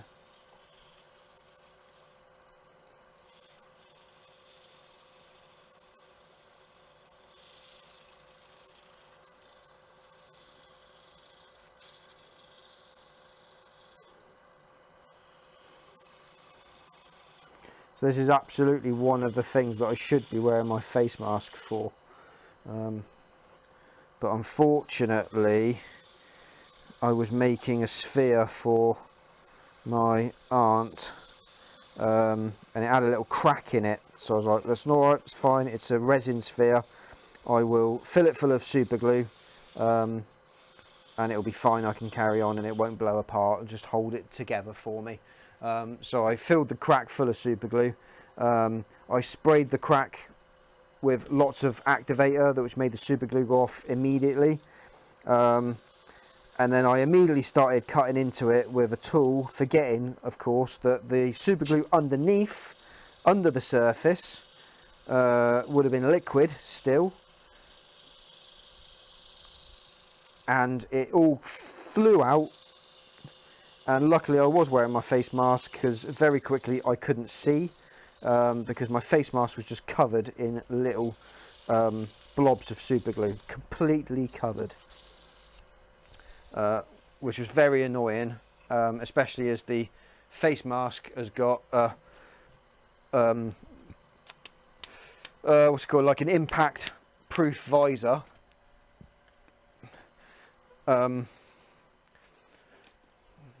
It's replaceable, but you know, obviously I clearly haven't gotten around to replacing it. There we do, we've got a bit of open grain there, but that's probably going to take me the rest of my life to sand out, so I think we'll probably leave it. Yeah, let's put some sanding sealer on and see how it looks.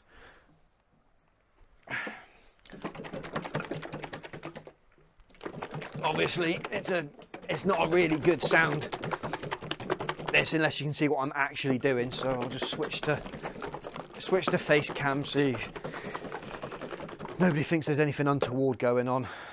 Right, bit of paper, bit of papery paper.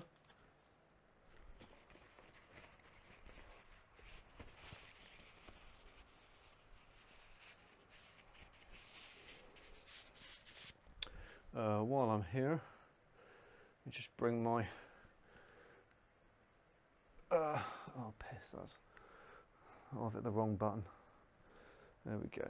Just bring up my stats just so I can keep an eye on it. 3.5 hours, yeah, cool, no worries. Oh.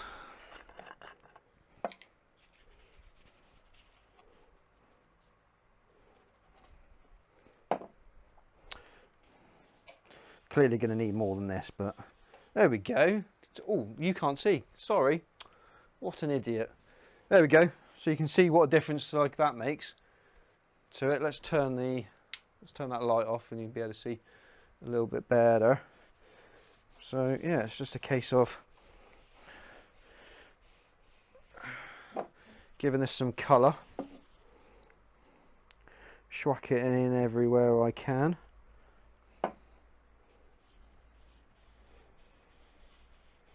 Oh yeah. Oh, that's going to be very nice.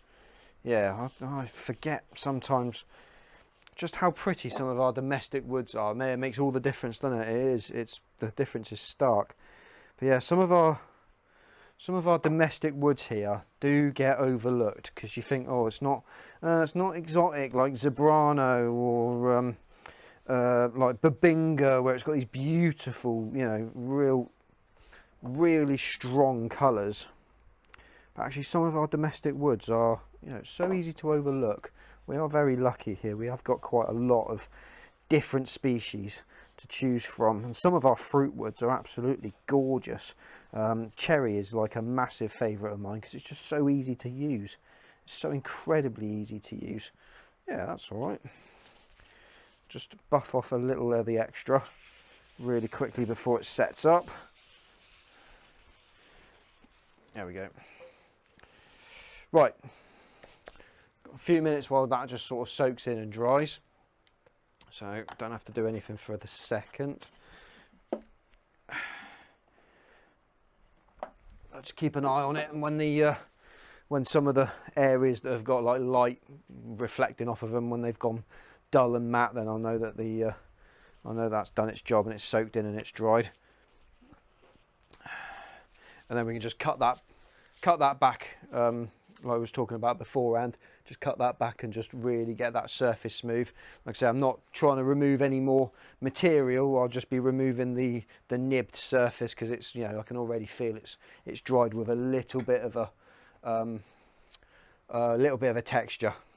So I'll just prep that ready for the next layer of finish. Get rid of that. There we go. Let's have a little drinky. So have a little drinky. So clearly it's like early to late evening where you are in the US. Plans for tomorrow? Saturday tomorrow. So what's your plans?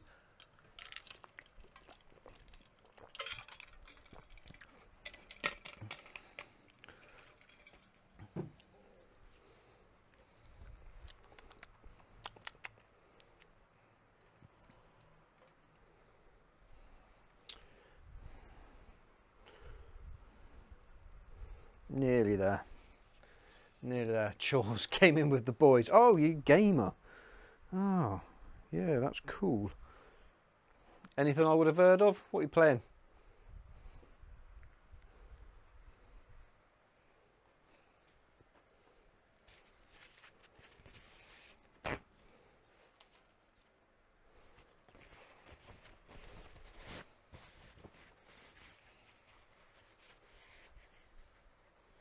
Earth Defence Force. I don't think I've ever heard of that. Don't think I've ever heard of it. Worth checking out, worth looking at. I don't know why I'm asking. I cannot get another game. I cannot get another game because I've got so many that I've yet to actually finish. Ridiculous Japanese bug shooter. Oh right, oh, silly but fun. Oh, that sounds like a laugh. What, just pick up and play? You can do sort of, you know, you can have a game in sort of 10 minutes, or you've got like devote like an hour to it at the minimum.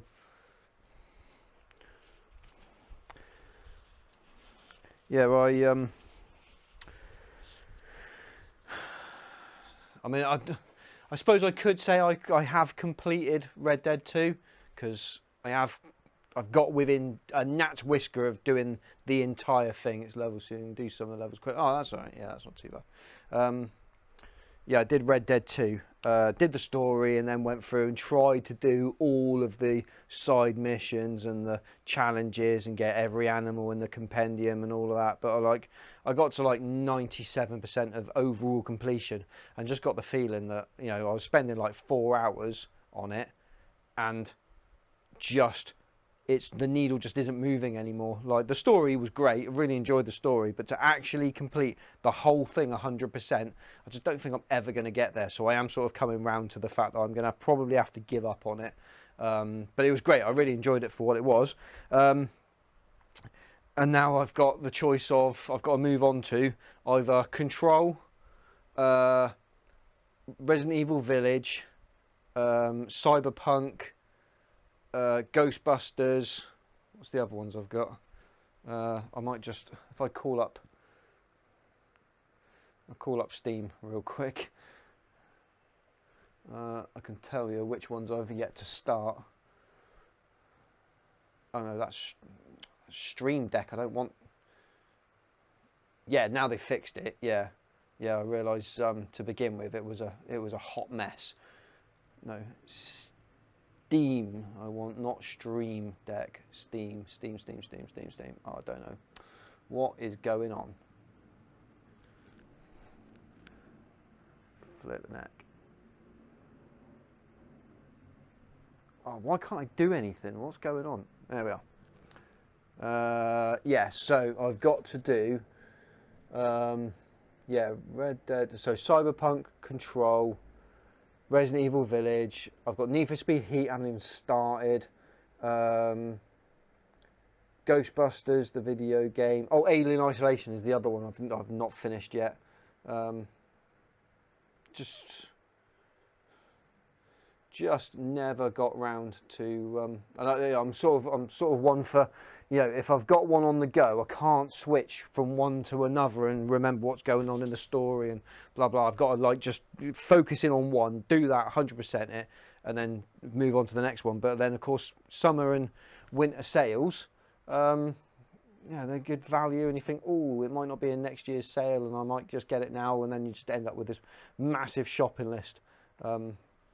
Which is yeah, I mean, it's all right. I don't pay full price for games because I think, why would you? Why would you bother? Right, so we're just going to whiz the top layer of this off, and I'm just pushing ever so gently, and literally that is just that's just residue from sand and sealer. That is not wood, so I'm not interested in removing material. The time for moving material and changing the shape has now passed. I'm just literally taking the top layer off and just making it, as the Zohan would say, I'm just making it silky smooth now. So just go over the whole thing, just pushing ever so gently, but just making sure I've got the opportunity to denib the entire surface of the body. Because the one thing I don't want is I don't want different parts of the body now having different textures on them, because then that will change the way the finish sits on each part of it. So I don't really want that. Oh, and that is lovely and smooth now. Yeah, that's actually silky. You can still feel a little bit of the texture of the wood underneath. But just sort of running my fingers over it, and just maybe just finding bits like increases and stuff like in there. You can probably actually see it, to be fair. In there it's just a little bit dark where there's quite a lot of material. It hasn't soaked all the way in, so it just needs getting off and bringing away. But obviously getting in there can be quite challenging.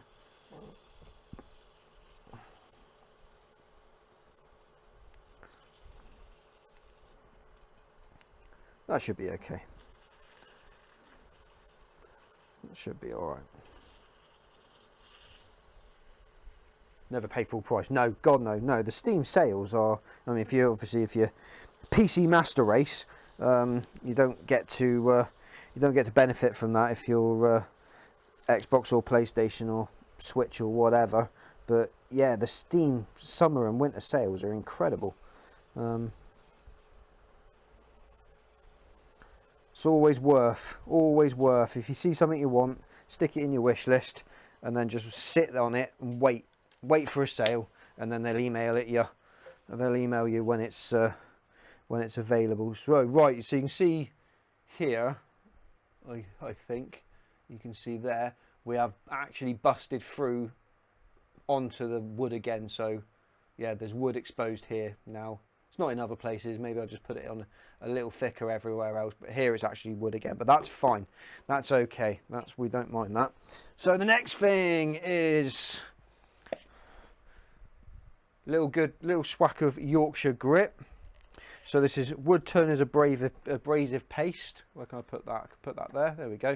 So it's abrasive paste with mineral oil, lemon oil, beeswax, rotten stone, and pumice. So this has got a slight texture to it. You can feel, yeah, you can feel like micro bead sand in there, and it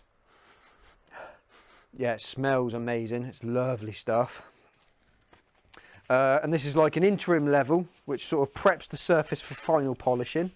But it also feeds the wood with all those oils and waxes. So this just gets the surface ready, make sure the wood's looking its best. And this is best done on a very slow moving lathe, and you just sort of push it on. Don't worry about getting it absolutely everywhere, but get it in as many places as you can. Go on.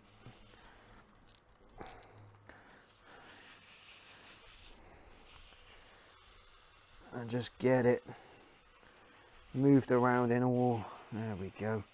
Lovely. Right, we'll just give that a second or two.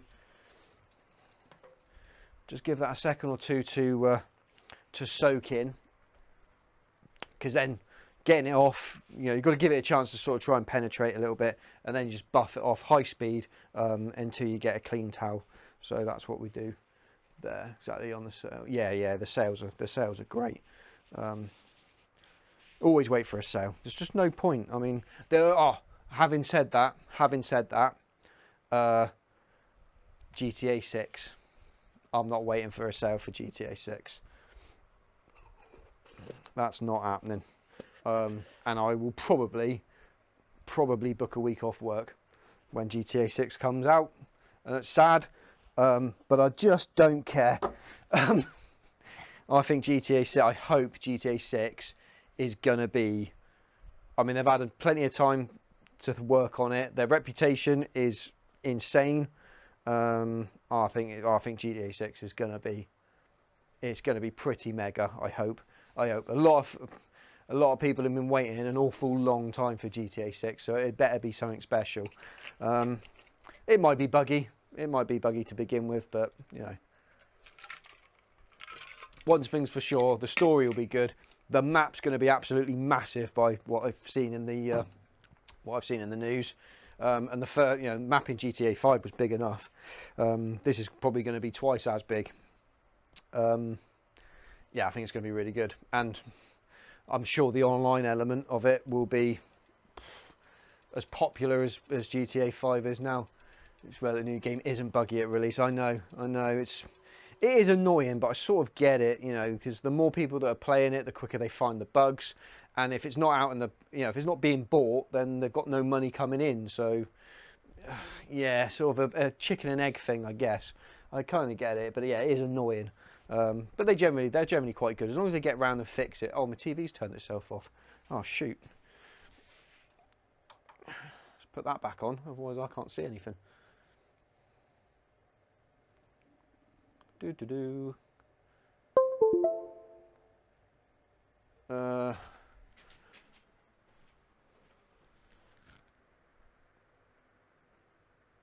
Oh, hell's teeth.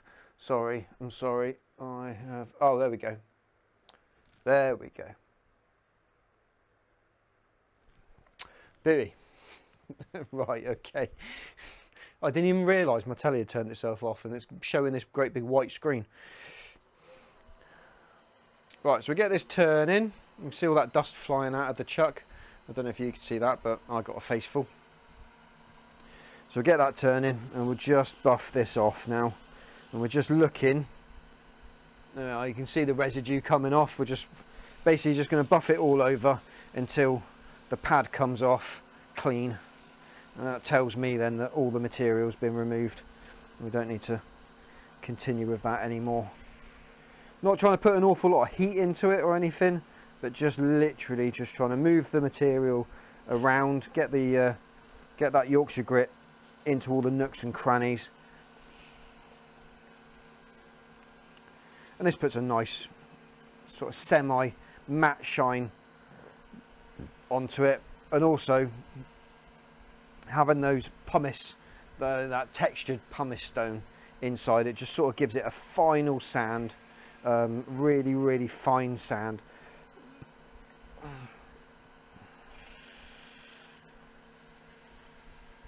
Yeah, this is looking lovely.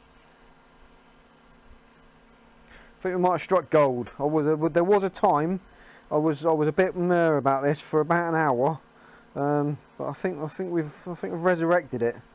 At least pulled it from the jaws of disaster. So yeah, fairly happy. And then I think probably the sensible thing to do is then to schwack it with some microcrystalline wax. Hard wearing, it'll dry incredibly hard, good stuff. Give it a protective layer. Yeah, we'll do 2 coats of this and it will go ultra shiny. Incidentally, what you should be looking for, if I look here, say can't do that. See how you've got this blade of light across, all the way across here. The sharper that blade gets, the smoother this is. So that's what I'm looking for. Is whenever I'm looking to see whether anything is smooth, I'm looking for a blade of light all the way across it. I can see at the moment, you know, it's sort of a bit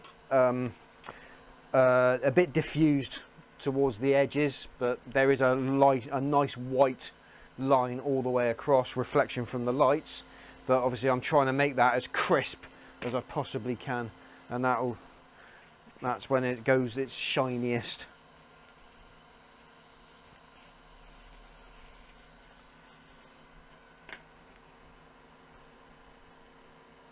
So don't need an awful lot, a dab will do you. And this is a case of do you know what, let's turn this down and turn this on real slow, and we'll just get a coating on first.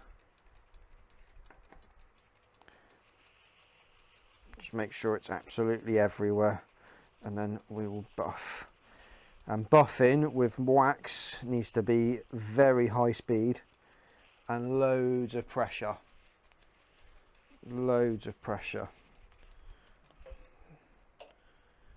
So yeah, so now see how diffused that line's gone?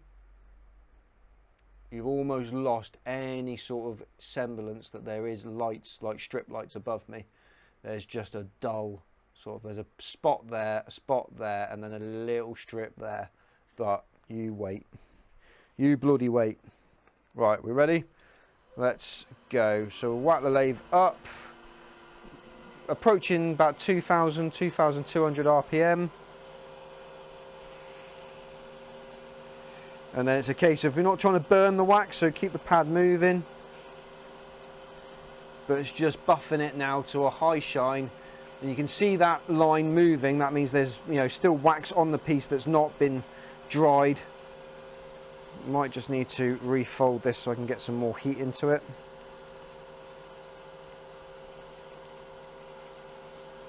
There we go.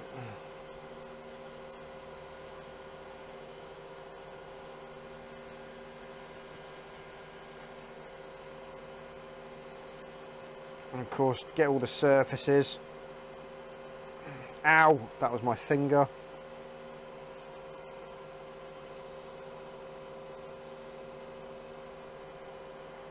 But of course, the shinier it is, the more slippery it is.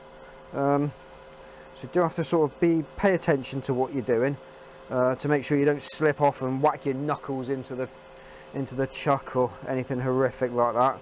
I've done that a few times and it's no fun, I assure you.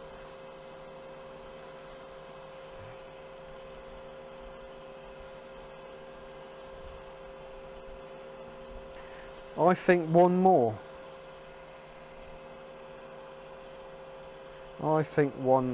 So we'll turn lathe down and go to about, there we go. So blob it on. Blob it on, blob it on, blob it on, blob it on. Yeah, if I can get this done and be in bed by, if I can be in bed by midnight, I'll be well happy.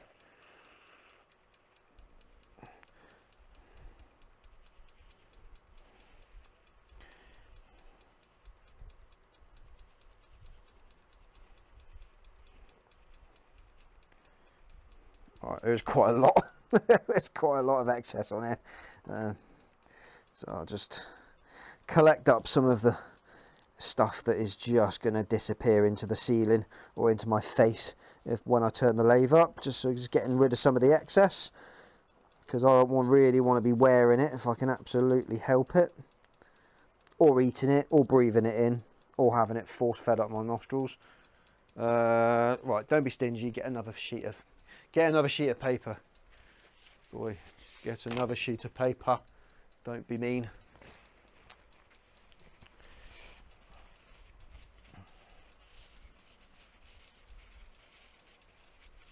Right, we'll go max speed with this one as well.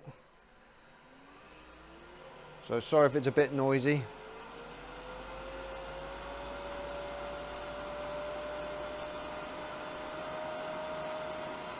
So 3,500 RPM. And we're just trying to put some heat into it.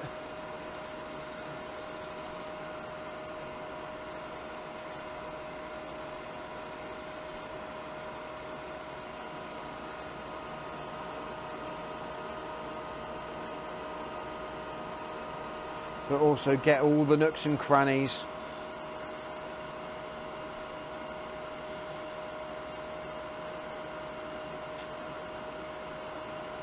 Essentially just trying to cook this wax off.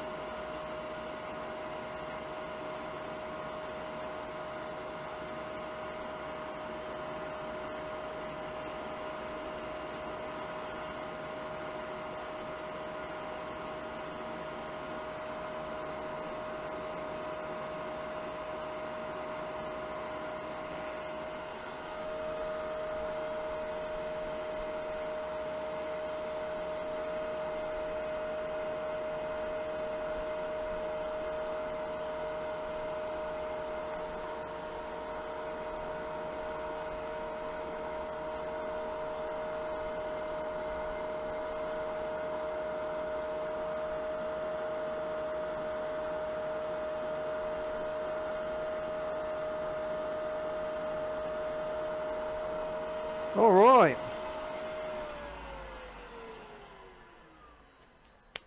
Thank heavens for induction motors.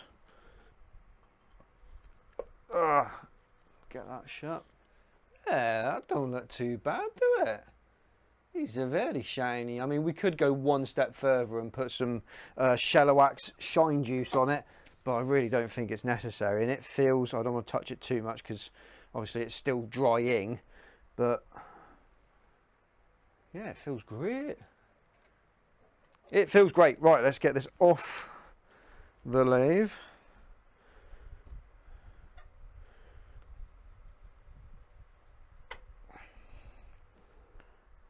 Oh, come on, there we go. Lovely jubbly. Right, there we go. So I'm really sorry that I've cut the wrong blank for the kit that we've got, but I'll get the right kit and then we'll fit this up and make it, you know, nice. I wonder.